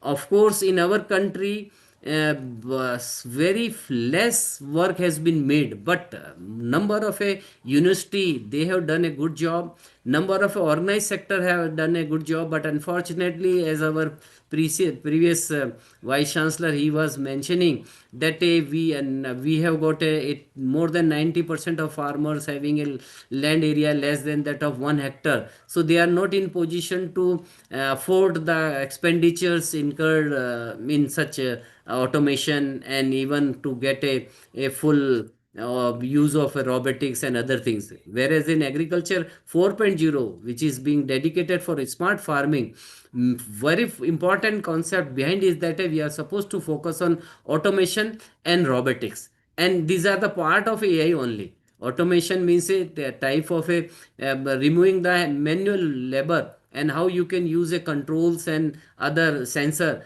to get a complete task like planting, harvesting, pest control. They can easily be automated. Even we can reduce the dependency of a manual labor. And accordingly, smart farms, they can also get a real time data. So these are the certain things which was there up to agriculture 4.0. Now this is the era of agriculture 5.0. That is a future of farming. In a future of farming, we are supposed to see. I was going through with some research paper. He said that before implementing agriculture 5.0, that is the future of agriculture, we are supposed to undergo our farming process under 3W principle. First W is a work done. What we have done as far as present context is concerned, means our past history, how much smart farming concept we have introduced, how much precision agriculture concept we have introduced, that is we are supposed to know, so that we can find out now this is a our final point, and from that point we will have to introduce. That is first W, means a work done first. Second is a work culture. Second, work culture gives an impression that what is happening as far as the, it is not a soil, water and implement, but it is a farmer perception, which is also very important. It is a sustainability, because climate has already been changed and things are really in a bad shape. If you see recently in the last week only in Rajasthan, which is a arid region, we had a very good rains. So that's why you can see that the whole Kharif crop has gone. So that's why we will have to see that what is basically our work culture at present, what we are doing. I still remember that a government of India through Ministry of Agriculture and Farmer Welfare, they used to give that before 22nd of November we are supposed to show our wheat crop. It is general recommendation before 20th of November, 22nd of November. But this year, unfortunately, because it's still I am telling about the Rajasthan, many district in Rajasthan where soil water is in, it is not in position to allow the sowing of wheat. So that's why it will go in the up in the month of December. So that's why now you just see that a early wind summer will come. So when the harvesting will take place in the month of a March or April, or rather April, then you can say that a high temperature may also create a problem. So that's why we will have to see what is a work culture at present. And then third W gives an impression what is a way forward. Way forward means what is the future of farming. First future of farming, which most of the scientists are giving, that in our 21st century we are supposed to concentrate towards genetic engineering. Genetic engineering means developing a seeds which are early maturity, require less water requirement, and similarly they should have a disease resistance. These are the three things which are very important as far as genetic engineering is concerned. Once again, I would like to say it has no engineering component. Genetic engineering, people used to use word of engineering along with this one, but in fact it is a modifying crop for better yield and resilience to disease and early maturity, and less water requirement. If you see water requirement of take the example of wheat, it varies from 65 to 80 centimeter of water column. If I give 1 paisa to 1 liter, then in 1 hectare where 65 centimeter to 80 centimeter of water column of water is required for 1 hectare of wheat crop, we are spending water costing of 80,000 rupees for 1 hectare. And how much we are getting? 3.6 ton of wheat we are getting. Means a 36 bags of wheat crop we are getting. So now let us see that how much water we are consuming. Same thing is true with the rice. Our rice water requirement is 120 centimeter per hectare. If I give 1 paisa, means a 1,20,000 rupees water we are using for 1 hectare of rice, and whereas we are getting 4.4 ton of rice, means a 44 bags of a rice. So that's why this gives an impression that we are wasting lot of water. That similarly, if you go sugarcane, it is more than that of a 360 centimeter of water column. 3,60,000 of water we are using, but not a single person is pointing out, because it is freely available. We used to say that we are supposed to only we are purchasing seeds and fertilizers, insecticide and pesticide. That's why we are more concerned towards this. But in genetic engineering, the major emphasis in agriculture 5.0 and future of farming, which has been given, that basically is that a developed a seed having a early maturity, less water requirement and disease resistant. And second component which is available, that is a vertical farming. In a vertical farming, if you see, India is a country across 204 country across the globe, which is every year losing 10% of 10.2% of fertile land. That is a basically highest across the world. Whereas the China, if you see, they are losing only 5.2, whereas the China is a more industrialized country. So that's why we will have to think that how vertically we will have to trap. Vertically means a growing crop in vertically stacked layer, and it is ideal to a urban environment and to city area as well. And as a result of this, even you can use certain improved technology like your this there one more thing is that a that is known as a what cellular agriculture. Cellular agriculture means it is a growing of a meat through lab grown meat production is from the animal cell is a cellular agriculture. People are saying this technology is not utilized for Rajasthan or for India as well. Many scientists, when I have discussed that in agriculture 5.0, apart from our genetic engineering or your vertical farming, hydroponic and aeroponic, we are supposed to also give a more emphasis on a cellular agriculture, lab grown meat. People are saying that it is not required because our consumption of meat is less. Of course, I do realize our consumption is hardly of a 5.5 kg per capita per year, whereas the on an average meat consumption across the globe is 55 kg per capita per so this is 1/10 of what people are eating at the in global level. But thing is that even we are supposed to do something related to this, because sustainability is a issue which will not only come in the field of a green, but if in future when new generation will come, even there will be of a certain component which people may have a more attention towards a meat as well. So these are the certain thing in agriculture 5.0 which we are supposed to look on this. I forget one of the technology which is also very important as far as the artificial intelligence is concerned. I have discussed AI, ML, DL. Second, that is a you can say blockchain technology and big data analytics. And third one is that very important is IoT. Fourth one, if you see, it is your you can mention that nowadays it is a geospatial technologies, GPS, GIS, remote sensing. These are the certain technology. Lot of good innovation has been made here, and you can easily find out from a distance place that what is the condition of that soil and how much it will grow in this year. That type of a forecasting and monitoring you can do with the help of remote sensing, and you can, and of course robotics and automation is one of the important thing. But before implementing this all technology sorry,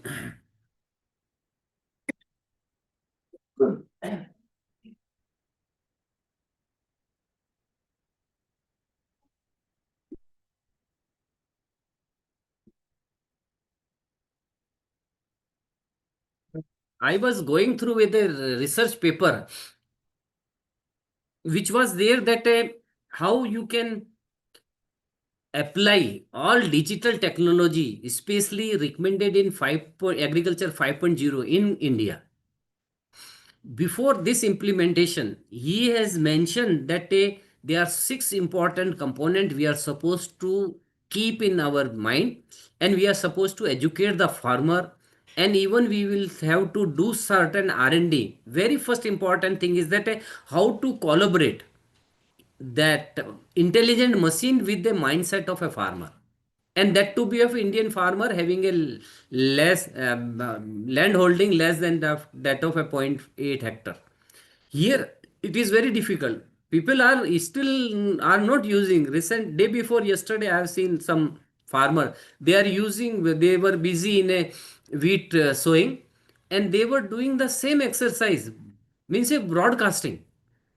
Whereas the already thing is a number of places people are using drilling method for a wheat. But in Rajasthan, in a tribal area, I was shocked to see that the farmers are using the broadcasting instead of using one bag of a wheat grain for sowing purpose. They are growing more than that of a three. They are using more than that of a 3 bag and 4 bag, but they are happy because they don't want to change their mindset. So how you can collaborate, this is a major challenge, how you can collaborate the mindset of a poor farmer with the intelligent machine. We are saying AI.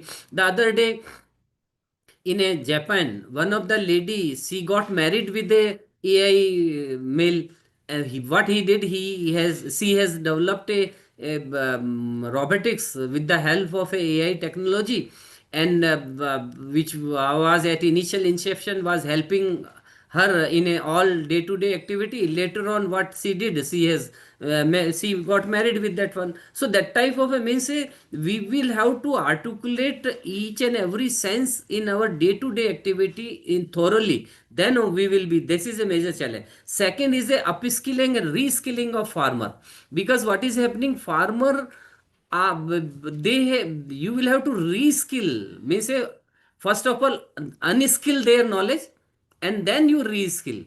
It is not that directly you will say that this is a new technology, use it. Farmer perception in our country is a different area.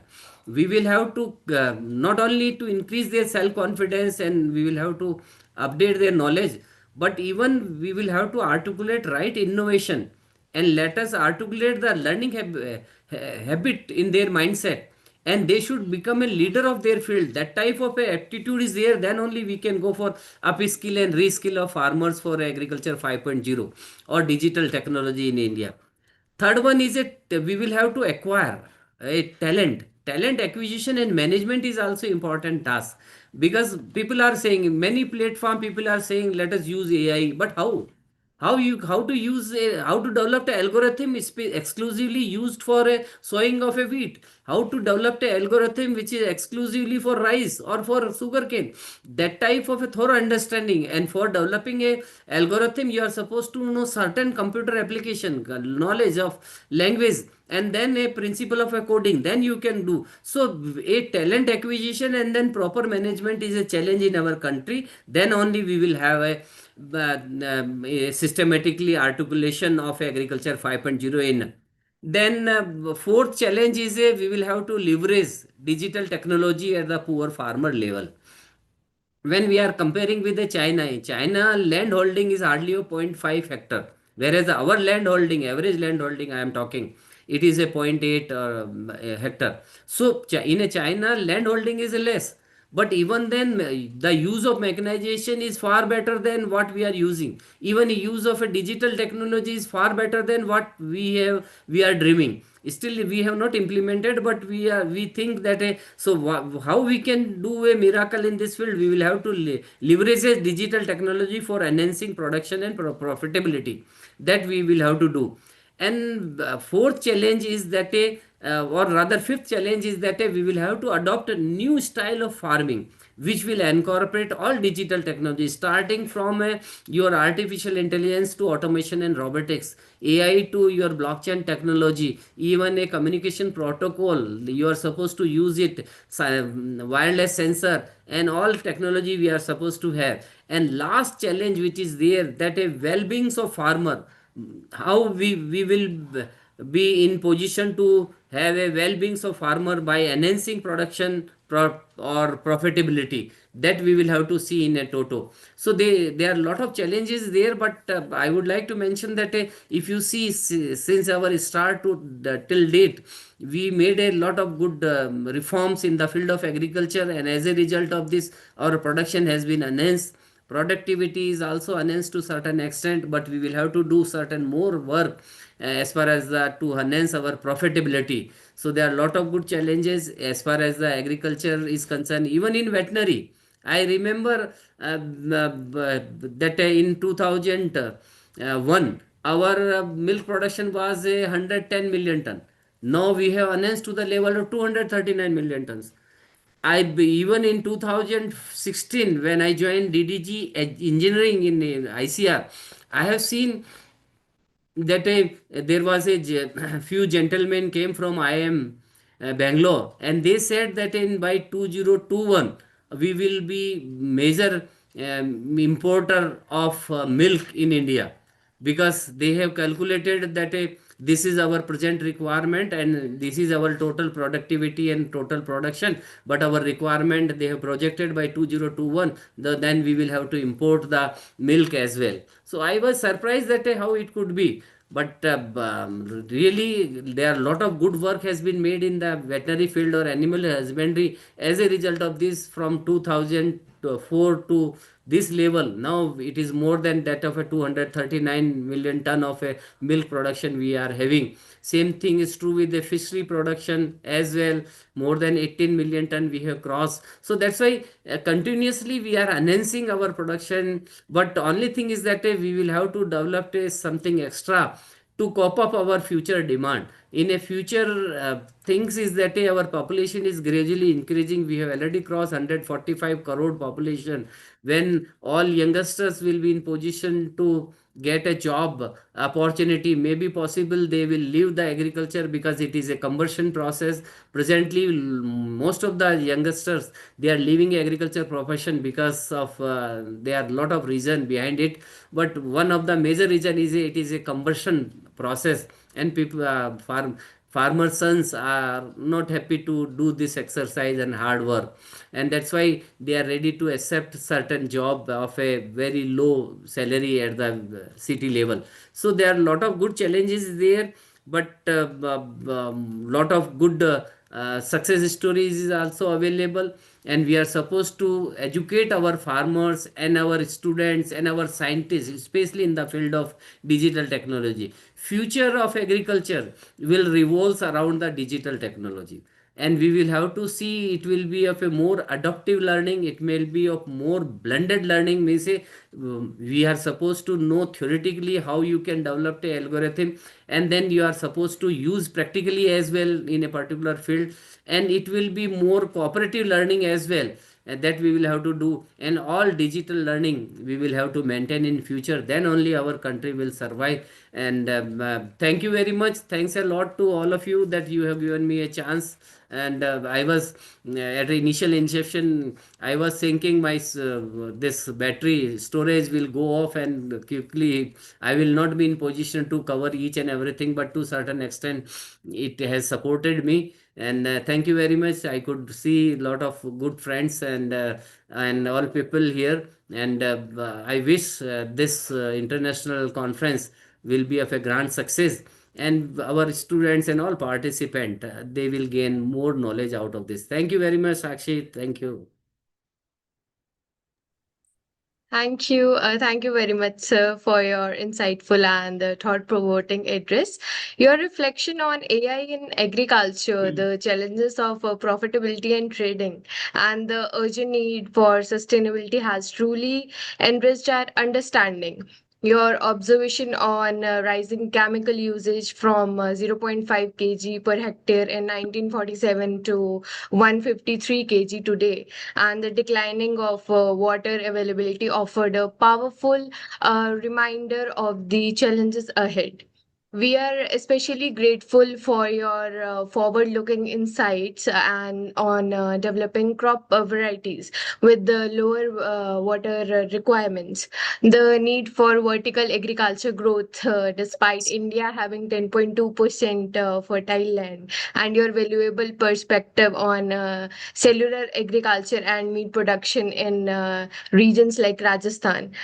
So your guidance inspire us to rethink, innovate, and work toward a more resilient agriculture future. We are truly honored to have you with us today, sir. Thank you for your thoughts. Thank you. Thank you. Thank you so much, sir. Thank you. As with this thought, once George Washington said that agriculture is the most healthful, most useful, and most noble employment of man. As for next, I have the honor of inviting Dr. P.L. Patil, Honorable Vice Chancellor of the University of Agriculture Sciences, Dharwad, to address the gathering. Dr. P.L. Patil is a distinguished scientist and an exceptional academic leader, widely recognized for his pioneering contributions in the field of organic farming, soil health management, nutrient dynamics, and agriculture biotechnology. Thoughtful his career, he has been instrumental in promoting sustainable agriculture practices, empowering farming communities, and advancing scientific research that strengthens the backbone of our agriculture sector. His commitment to improving soil fertility, environmental sustainability, and farmer centric innovations has earned him immense respect across the nation. We are truly privileged to have such an inspiring and visionary leader with us today. I humbly request Dr. P.L. Patil to kindly share his valuable insight and address the gathering. So, we eagerly look forward to your message to the conference. Yeah, good afternoon to everyone. So actually, I'm not in office or home. I'm traveling. Yeah, Okay. kindly excuse me if there is a disconnectivity. So in my audio, am I audible? Yes, sir, you are audible. Yeah. So all the dignitaries who have joined this conference, both online, offline. I listened to the detailed talk by our senior learned former Vice Chancellor and DDG Education, Dr. Ratorezi. And also I see online Maniji. So good afternoon to you all, sirs.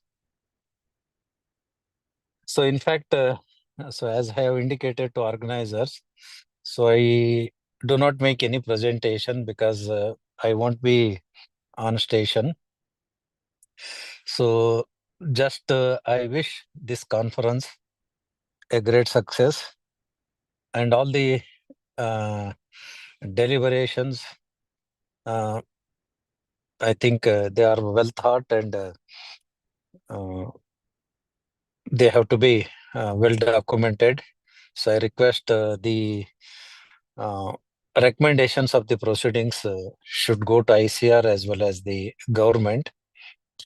So in view of this conference, so this is involved multidisciplinary as both agriculture and the veterinary, including. So in fact, for the sustainable agriculture, these two components, agriculture as well as the veterinary, play an important role. So for sustainable agriculture.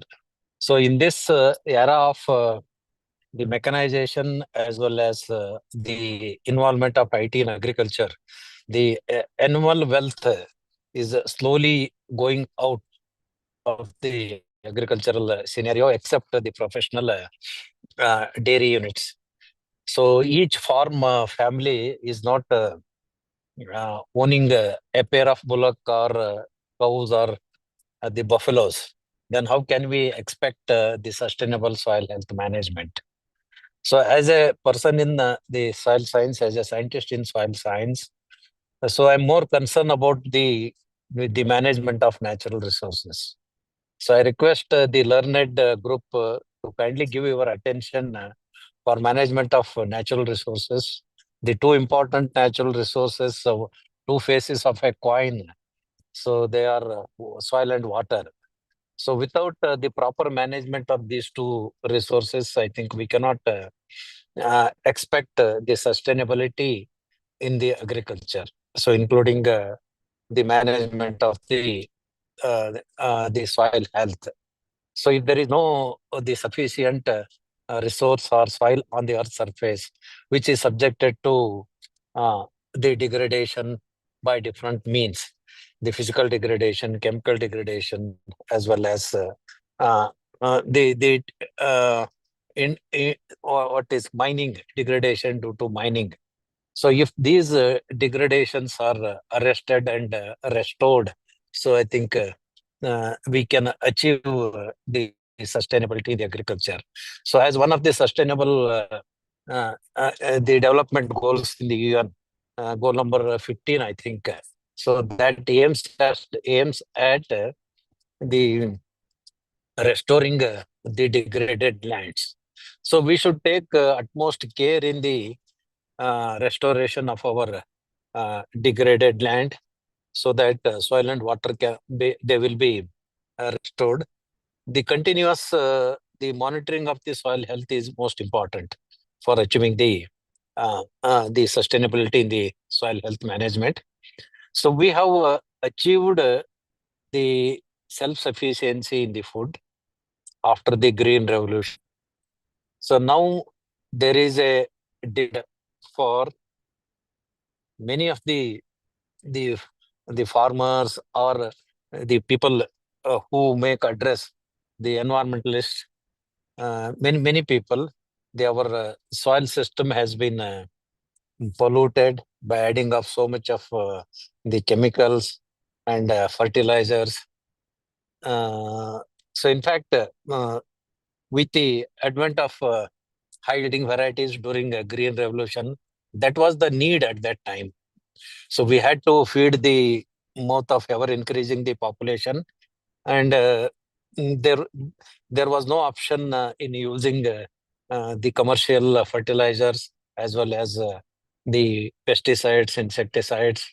Okay, and but in the agriculture, for each and every crop, you are aware that we have recommended along with the fertilizers about 5 to 10 tons of farm manure for each crop.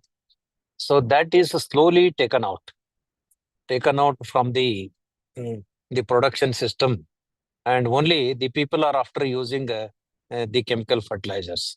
So maybe because of this imbalance, the somewhere in the irrigated agriculture, so this the accumulation of the fertilizer, the nutrients like nitrates and pesticide residues may be there, but there is a lot of hue and cry. Nowadays, if you see the new molecules of the pesticides, use of them is inevitable, but all the new molecules are fast degrading. Without going for testing the soils for the residue, or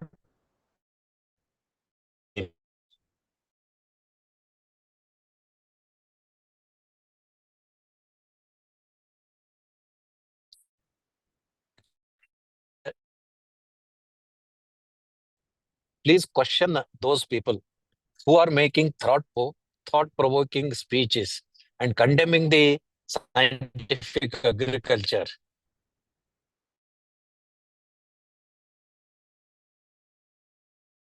Ask them to come out with the pesticide residue in the land. How much is in the food grains? How much is in the vegetables?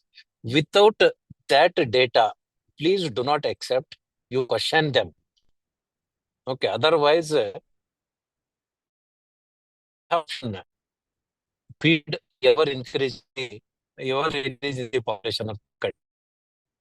So along with this since there is a demand for nutritional security, okay, since there is a demand for nutritional security, we can reserve some portion of our land for achieving the nutrition. It doesn't mean that our food is not nutritious, but there is, since we are going for yielding the varieties of the crops, there is some dilution, the dilution of the constituents, proteins, minerals.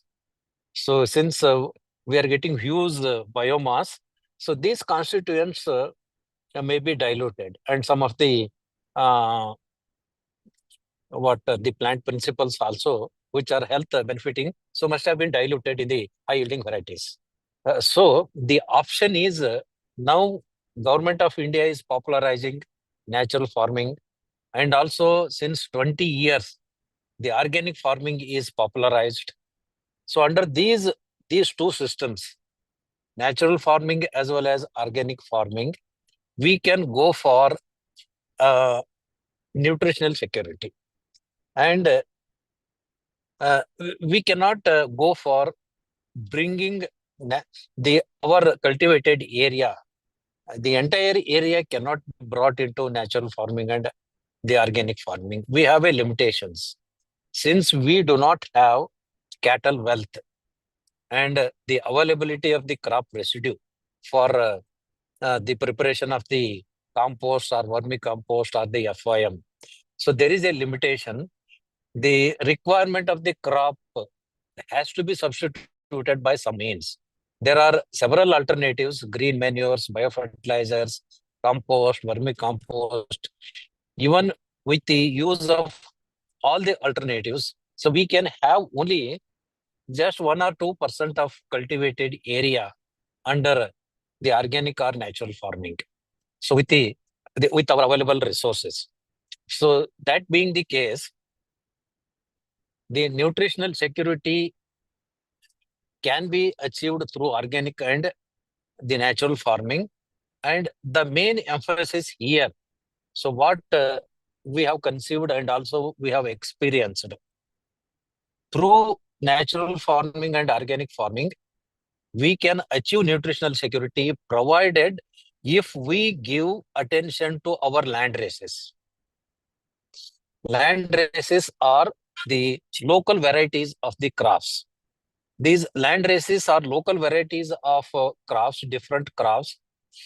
So they are rich in some of the plant, the biochemical constituents like proteins, some of the vitamins, and also the minerals, say for example, zinc, iron, and some other the potassium or calcium, some other minerals which are benefiting to our health. And also they are tolerant to the insects and diseases. And they are low nutrient requiring crops, the varieties. So if we give attention to our traditional varieties or land races, then definitely we can achieve the nutritional security. And some of the scientists can work for the systematic collection, evaluation, and release of the land races in some of the crops. We have land races for almost all the crops that we are cultivating. So if we, and also there are genome saviors. Okay, so the PPVFRA is identifying the land races saviors and honoring every year. Recently, such honor, few days back, such honor has been given by PPVFRA. Honorable Agriculture Minister has honored the several genome saviors. So through such genome saviors, they have large number of collections, especially in paddy, wheat, and other pulses.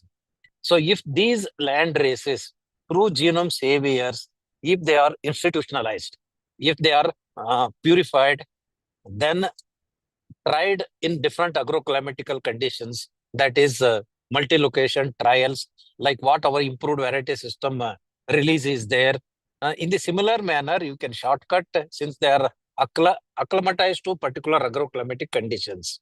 So we can evaluate in more than one or two agroclimatic conditions and try to release them for the use of the farmers who are practicing natural farming and organic farming, so that we can achieve nutritional security. There is a lot of demand by the natural farmers and organic farmers for the land races. So these are only the befitting the crop varieties in the natural farming and organic farming. Our high yielding varieties are not successful in the natural farming and organic farming. In Karnataka, all the state agriculture universities have evaluated natural farming there with the use of high yielding varieties and testing the natural farming principles. We achieved about 30 to 40% yield loss. We have observed 30 to 40% of the yield loss by using the high yielding varieties. It is mainly because they are high nutrient demanding, then they are not tolerant for diseases and the insect infestation. So in view of this, we proposed, okay, anyway, some of the crops where the incidences of the disease and the insect is very low. Wherever the yield loss is less than 20%, only such crops and cropping system we have indicated they can go under natural farming and organic farming. Okay. And under these conditions, even why our farmers should lose the yield, the potential yield, and lose the quality in the crop.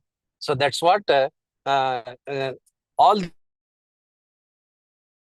the agriculture universities in Karnataka thinking on the bringing the land race varieties release system. We are already into it. All the agriculture universities in Karnataka, we have shared the crops where we have to work the work on land races. The college, University of Agriculture Sciences, Dharwad, Bangalore, Raichur, Shimoga, and Horticulture University, Bagalkot. We have come together and we just they selected the number of crops on which we have to work on the collection, purification, and release of land races. And on this aspect, we have already approached our the government of Karnataka. Government of Karnataka has come forward to fund for this cause. So hope in due course of time, so we will be releasing land races for the use of the organic and natural farming growers. So to that extent, so I think we can achieve nutritional security. So lot of things has been said by Dr. Ratore Saab about the use of the IT in agriculture, including the AI, IoT, the use of the remote sensing and GIS, since he's agriculture engineering man, with lot of inputs he gave to all the delegates. So I thought to share these few ideas of mine with the concern on the sustainable soil health management and also to achieve nutritional security. And thank you very much to the organizers for giving me this opportunity. Thank you.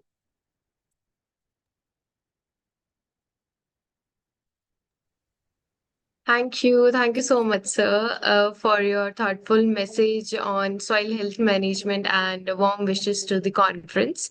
Yeah. We truly appreciate your kind gesture in taking the time to join us and convey your encouragement even while traveling. Yeah. Your blessings and support mean a great deal to us and Yeah. add immense value to this conference, sir. We truly deeply grateful for your goodwill and for inspiring us with your unwavering commitment to the agriculture community. We sincerely thank you for being with us in spirit and for wishing the conference great success. Thank you so much, sir. Thank you. Thank you very much. All the best for all the Thank you, days in sir. the conference. Thank you. Thank you so much, sir.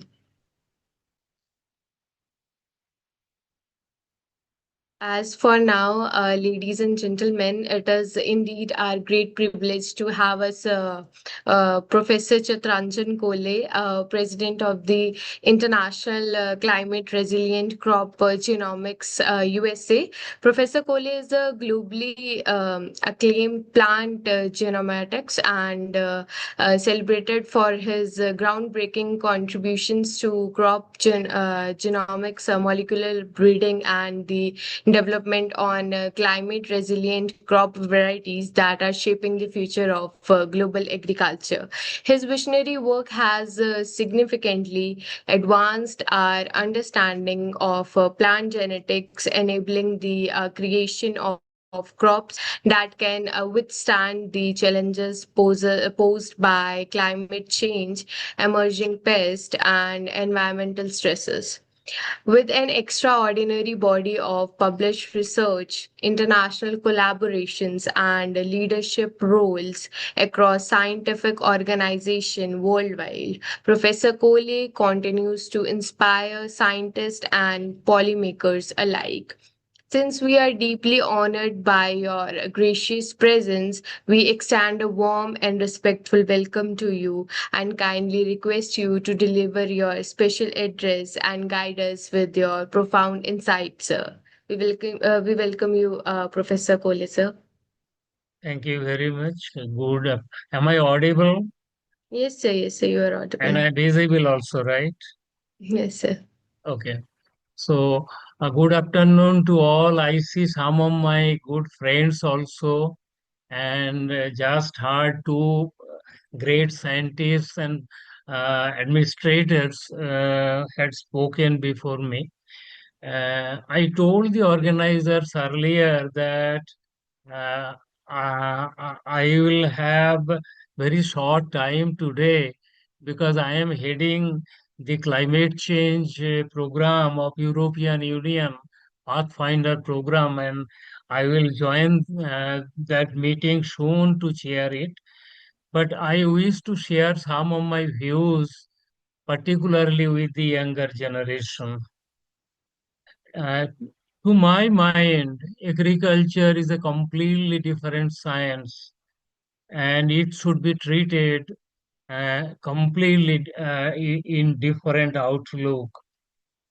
Agriculture of United States or Europe or any other country for that matter will not be similar to India or any other country. Agriculture as such is different not only from country to country, but also state to state and region to region. This subject is unique, which cannot be generalized. That is number one. Number two is agriculture led to civilization, not vice versa.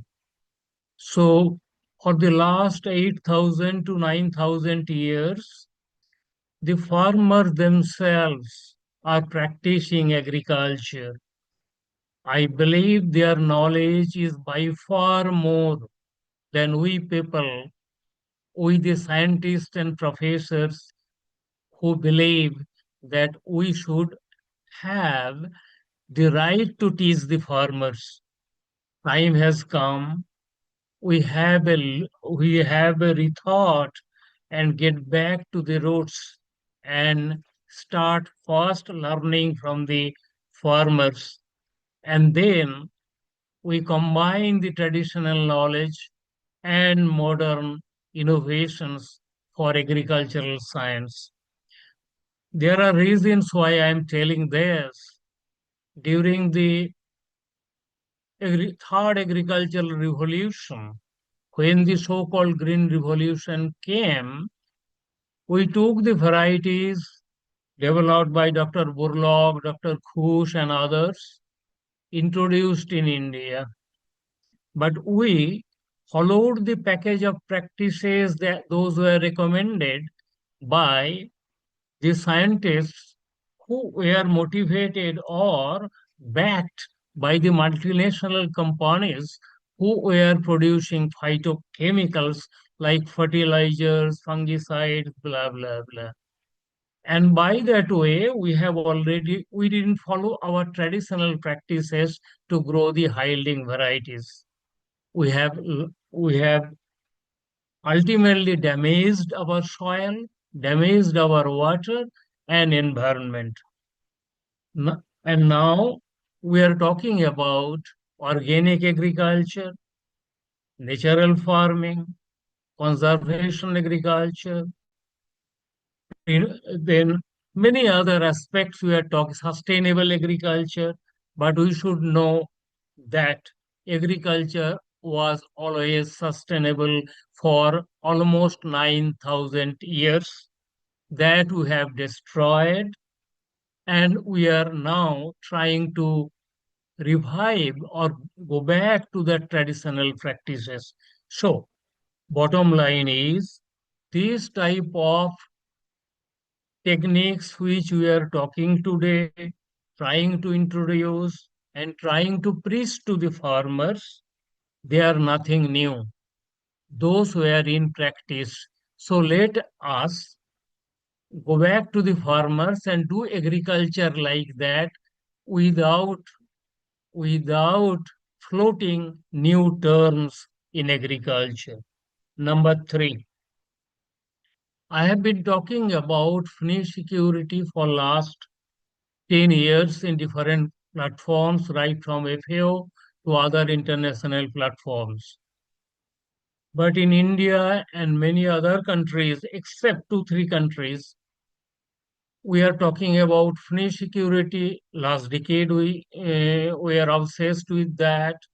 Then we are talking about nutritional security individually. But I am telling in different platforms that addressing individual security will take us nowhere.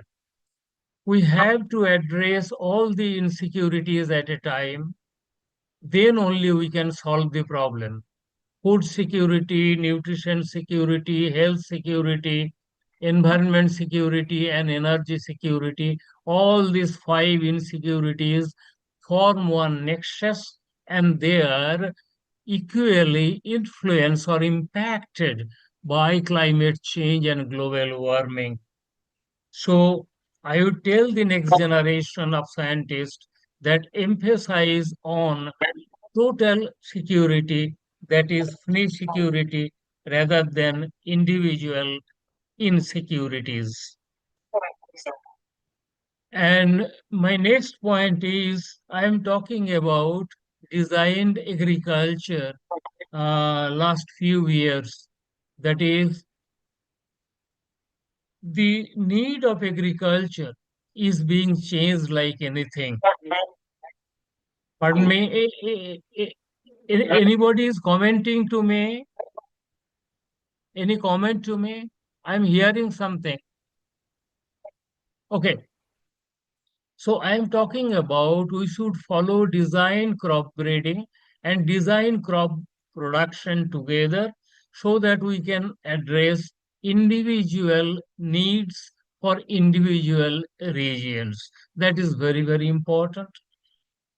And lastly, I want to tell that agriculture is one integrative discipline. What in India we are doing, we are splitting. If we study one individual farmer in India, that is different from America. America, one farmer grows only soybean, another farmer corn, another canola. You drive miles together, you see only one crop by a single farmer. You don't see in India. One farmer has field for field crops, then small orchard, then ponds or sharing lakes. So all the disciplines of agriculture, veterinary science, plantation crop, forestry, everything are integrated. What we are doing in India, we are having splitted universities like agricultural universities, veterinary universities, animal science and fisheries, or then horticulture and forestry university like this. This is a completely wrong idea in India. Again, I would recommend let us go back to the roots, study the lifestyle of the farmers, what he is doing, and how integratively all the components he is handling. So agriculture university will have all these components again in future. We should think about it. Another thing is very, very important. I am talking for many years that agriculture, I told today also once that agriculture in different corners of India are different and regional problems are completely different. Central policies on agriculture has failed in India and it would be continue to failing. We should make our state agricultural universities completely independent. We should give them freedom to study the local problems and develop their varieties and develop practices for that particular region.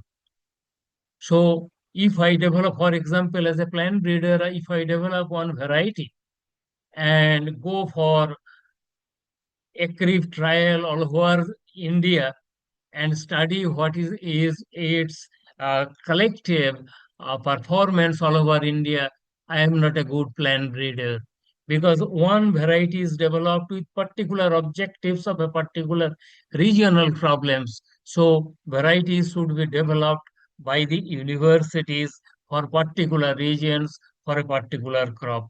So decentralization is very, very important for Indian agriculture.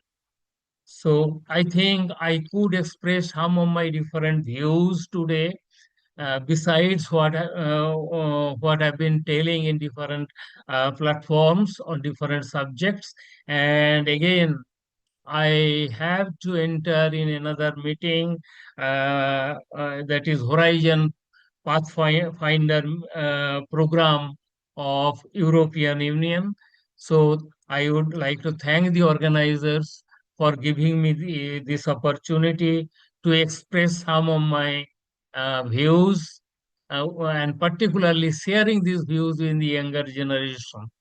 And I wish this international conference a big, big success. Thank you very much. Namaskar.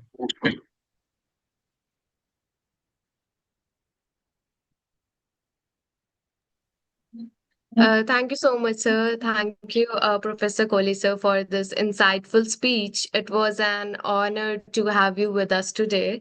Thank you very much for gracing our conference with your esteemed presence. We are truly grateful for the invaluable insight you have shared and for your inspiring contribution to the session. Your visionary perspective on climate resilient crop genomics, the growing need for agriculture in evolving global landscape, and the importance of designing crops that cater to the specific needs of individual regions have added immense value to our conference and have deeply enriched all of us present here. Sir, we sincerely appreciate your time, your wisdom, and your commitment to the advancing global agriculture science. Thank you once again for being a part of this conference and for honoring us with your presence. Thank you so much, sir.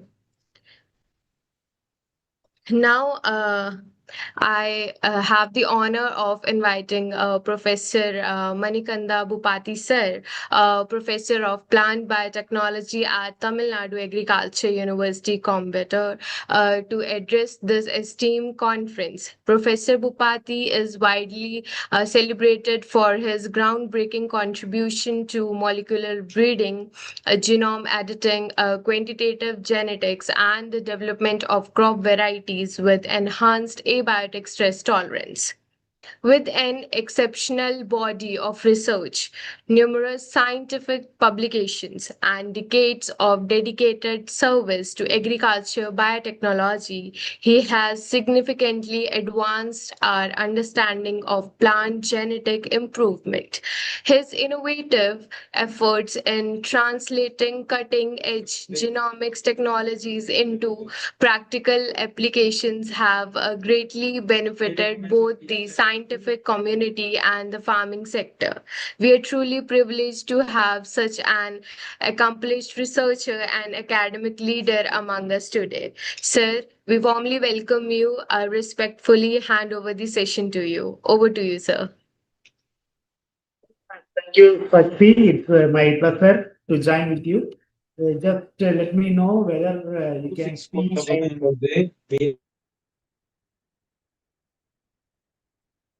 Can you all hear me? Yes, sir. We can hear you. Just I will share my slide.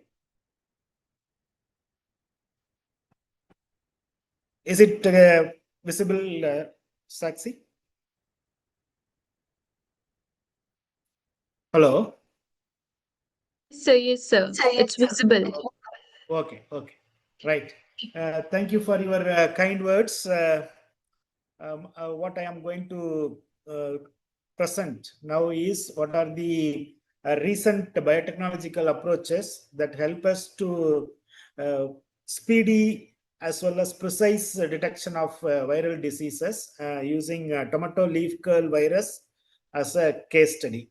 Let me first thank the organizer for giving me this opportunity to quickly and briefly express our approaches or strategies to control the viral diseases in tomato. So before getting into that, let me just give you a brief outline of why we need to control the viral diseases, because they are having very huge yield losses in agriculture. So far, there is no effective and 100% control measures that can be used to curtail the yield losses caused by the virus diseases. So the main reason is if once it comes to the field, it cannot be eradicated from the main field.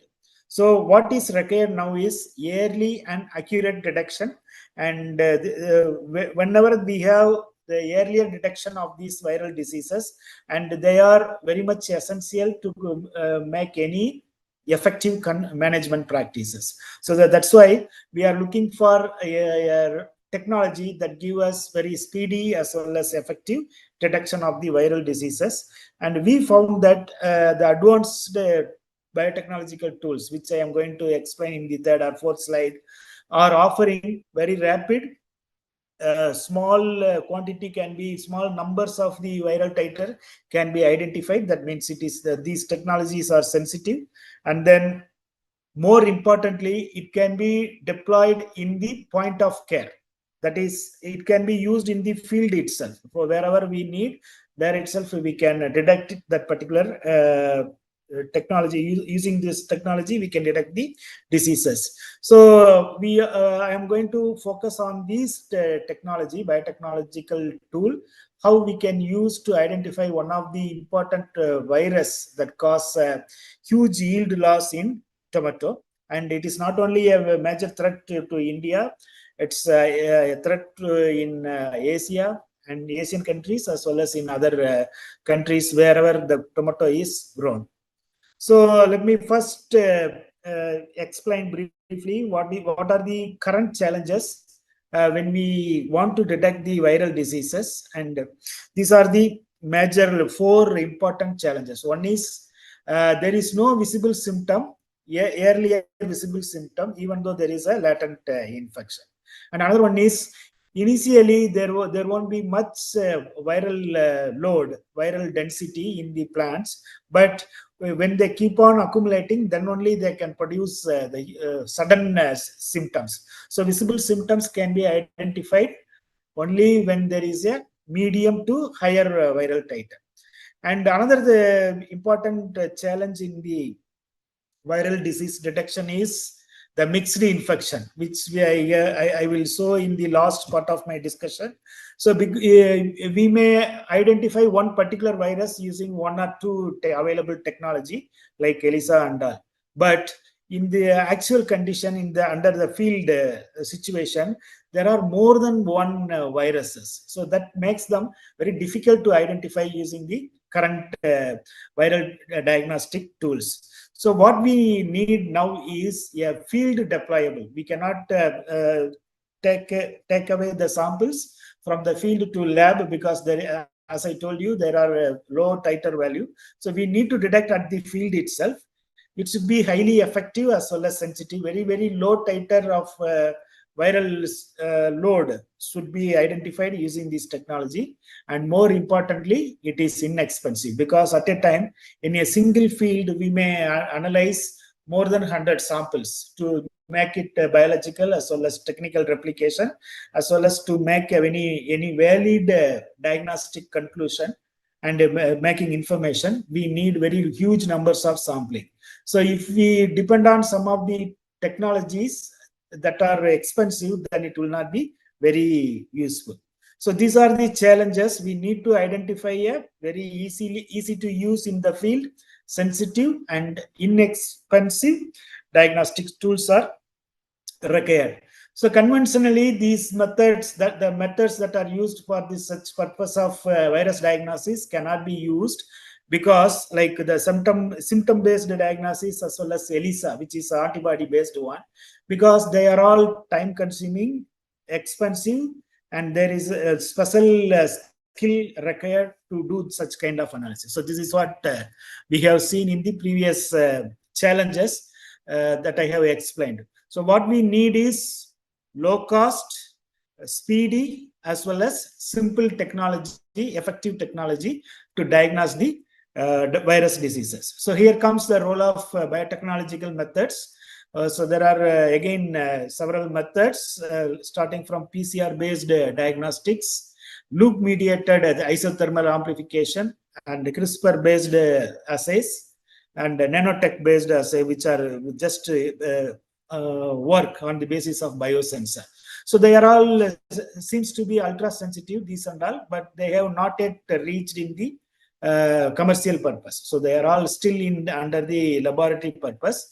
And so to overcome the main limitation or challenges of use it under field conditions, as well as increase the sensitivity, as well as elaborate the multi-infection detection, there are several other advanced approaches have been developed, like qPCR, the other version of the qPCR called real-time RT-PCR for detecting the RNA as well as mixed infection, and then RPA, that is recombinase polymerase amplification. So all these things are somehow overcome the challenges that I have explained in the third slide. But still, we cannot achieve that mixed infection, a good result in the mixed infection as well as for classification of early precise classification of the viruses. So here come the last method, the very recent method called NGS, next generation sequencing, which employ the whole genome sequences, and then even a small variation in the genome can be identified or discovered using these kind of sequences. So what I am going to present here is how we can use these NGS sequences for detecting the TOLCV, that is tomato leaf curl viruses. Actually, it is a Gemini virus, which is circular single-stranded DNA genome. And mostly these viruses are transmitted by the whitefly, referred as Bemisia tabaci. So when there is a very small amount of this TOLCV, there is no symptom at all.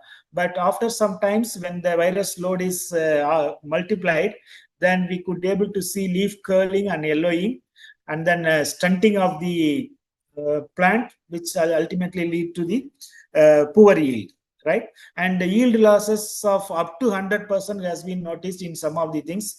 For your kind information, there is no such viruses before 2015 in South India, but now these viruses is widely prevalent in India and all over India, especially under the tropical regions. Maybe if I tell you the symptoms, then you can easily see that. So this is the first start of the symptoms. The younger leaves started to curl, and then with the yellowing when compared with the things, older leaves, then they slowly spread all over the plant. So which ultimately reduce the height, plant height, as well as reduce the yield of the. So when there is a 20 to 25 fruits per branch, it is reduced to only 1 fruit per branch. So ultimately, there is a very severe yield loss. So before making any decision, management practices, it should be identified in the early stage itself. If you allow it, then virus load cannot be curtailed. So we need to use different other tools, right? So the main reason for employing or deploying this biotechnology strategy for this TOLCV control is we need to identify these viruses in their early stage itself, which is not at all possible by using the current conventional method. And we want to reduce the next important aspect of using this NGS strategy, next generation sequencing strategy, is we can reduce the time and cost of the diagnosis of multiple samples, more than 100 samples. We can pull it and then do the NGS analysis using different sequencing tools as well as methods, so that we can reduce the sampling cost and all.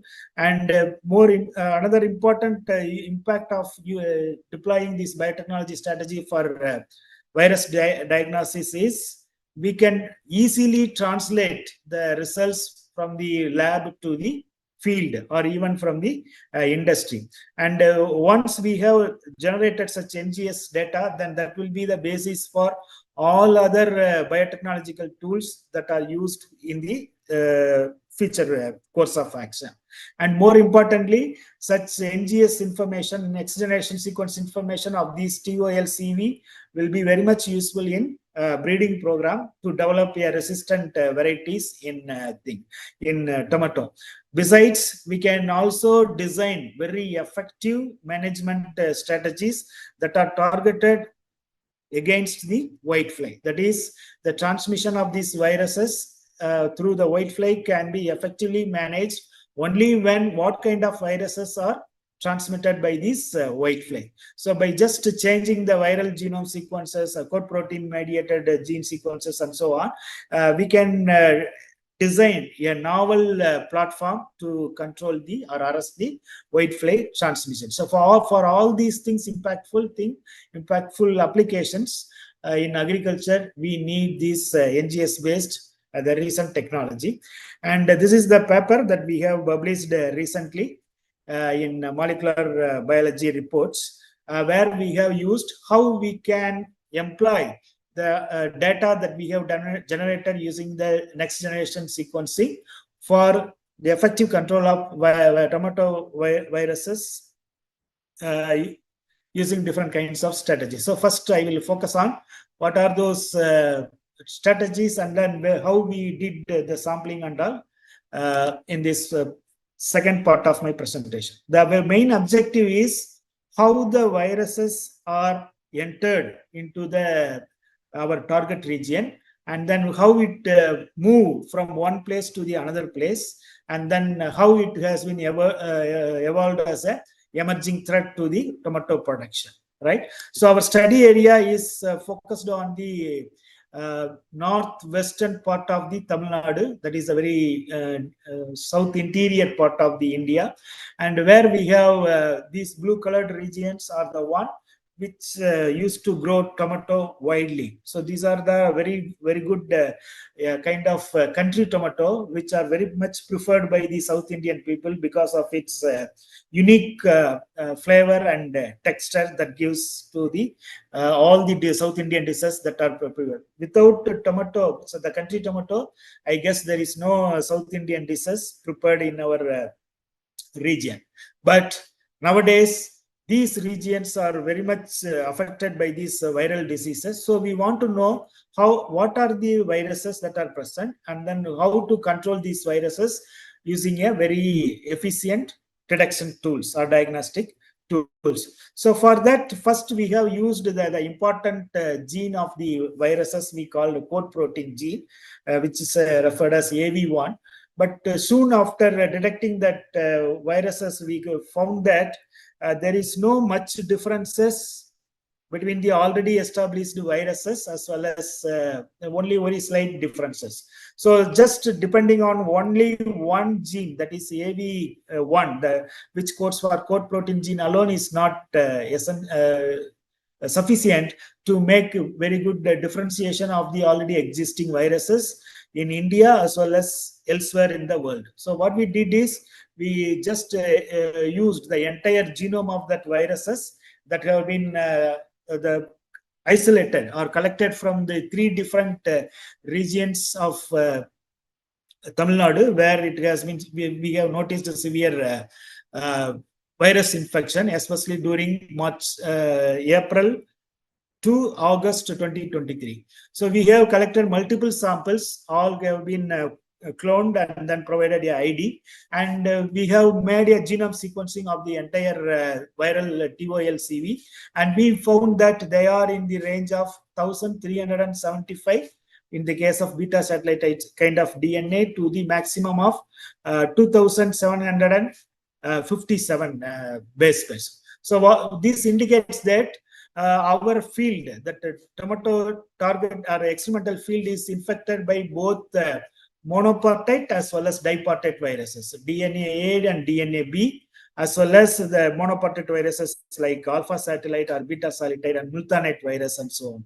So this cotton leaf curl, multan A virus, alpha satellite virus has also been noticed. So just using the point here is just using code protein alone, we could not differentiate what are the viruses that present. But after making the whole genome sequencing, using the next generation sequencing efforts, we could identify there is a mixed level of viruses that have been found in these tomato that are infected with viruses. So all these sequences have been deposited in the NCBI so that we enrich what are different kinds of viruses that are present in a single field and under a single crop diagnostic methods.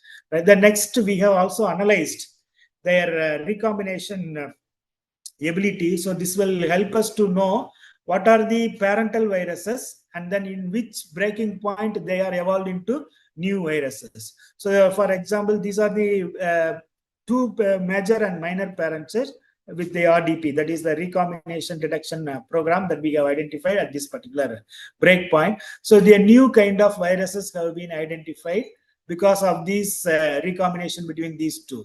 So likewise, we have identified several recombination events, both in the DNA bipartite as well as monopartite viruses. I mean DNA A, DNA B, and alpha satellite viruses. So these help us to understand the evolution of new viruses that occurs due to different kinds of recombination procedure, which may produce a new kind of chimera, and that will be act as a best infecting agents for the tomato varieties that are growing in our region. So the take-home message here is there is a huge numbers of evolution keep on going on in the viral genome, and only the best fit to the current growing cultivars proliferate further, and then it will be advanced generation to generation after generation. So the next point we have, we want to confirm it, whether the newly identified viruses in our field is having any resemblance or dissimilarity with the already established viruses in the global database. We have obtained the database from the December 2024, and then we compared it, and then we found that all the viruses that we have, immediately the red colored one, the newly identified viruses using both DNA A and DNA B sequence data, we found that they are all evolved into a new category from the already existing category. So this shows that the virus genome is continuously evolving. So we need to have a continuous monitoring or vigilance in the field so that it is easy for us to curtail or manage the disease at the early stage itself. Right. So the same way we have done phylogenetic analysis for alpha satellite and beta satellite genome sequences also, and we found the same kind of result. It is continuously evolving and it is not having any resemblance with the already existing genome sequences. So the point here is these viruses, tomato leaf curl viruses, especially the NDV, New Delhi viruses, as well as Gujarat viruses, have been identified only in the north part of India. Now, these viruses have slowly moved into the southern part of India, and first of its kind, we have made such kind of report in Tamil Nadu. So this warrant us to develop a better strategy to overcome these viral diseases. So what we have planned now is we want to develop a very easy to use farmer-friendly kit to identify the viral diseases even in the early stage itself by making two kind of strategy. One is paper strip kits, and another one is app-based, AI-driven app-based kit, so that we can just compare the field images in the early stage itself, and if it is very close resemblance with the infected leaf, then we can use it as a, you can sample it and then use it for molecular test.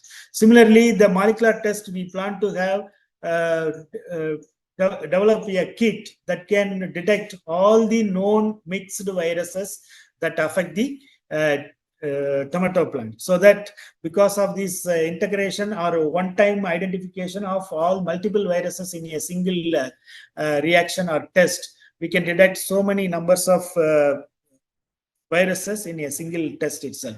Besides, we also plan to integrate with these IoT-based plant health monitoring tools. So whenever we identify a particular early detection of the particular virus in a single field, and then we can disseminate this information to all the nearby farmers, as well as the block, and district level farmers, so that through the WhatsApp and other social media, so that we can make alarm among the farmers to get rid of these viral diseases. So these are the 4 plans that we have in the future. And the final point, concluding remarks I would like to add here is, now we have developed a proof of concept to develop fast, accurate, and field-ready viral detection system using the NGS data that we have developed.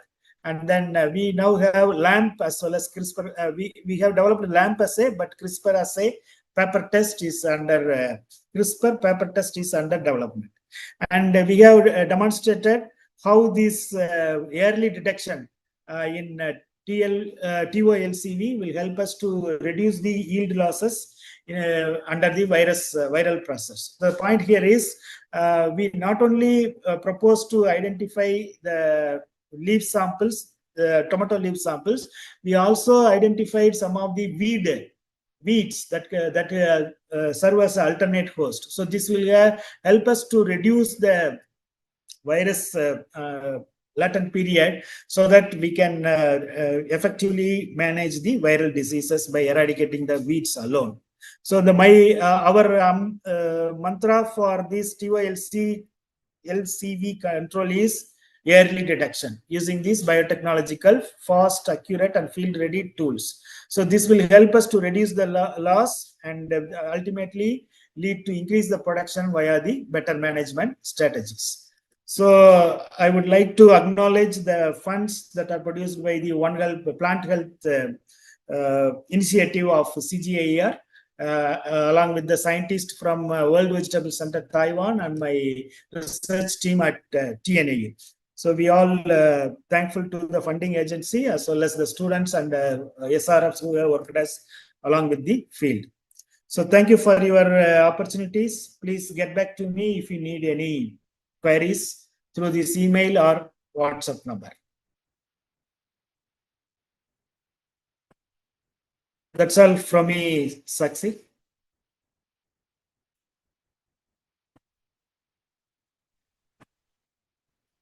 Thank you so much, sir, for your insightful and enriching address. Your perspective on molecular breeding, genome editing, and the future of plant biotechnology have truly addressed great value to this conference. We are especially grateful for your clear explanation of virus disease and the advanced detection technology and next generation tools. It was wonderful to hear this, especially as I have spent several uh, seen so many things like that. Since we sincerely appreciate the time and you took to be with us on the depth of knowledge you shared. Thank you once again, sir, for your impactful and inspiring session. Thank you so much, sir. Thank you. Thank you for this opportunity. Bye.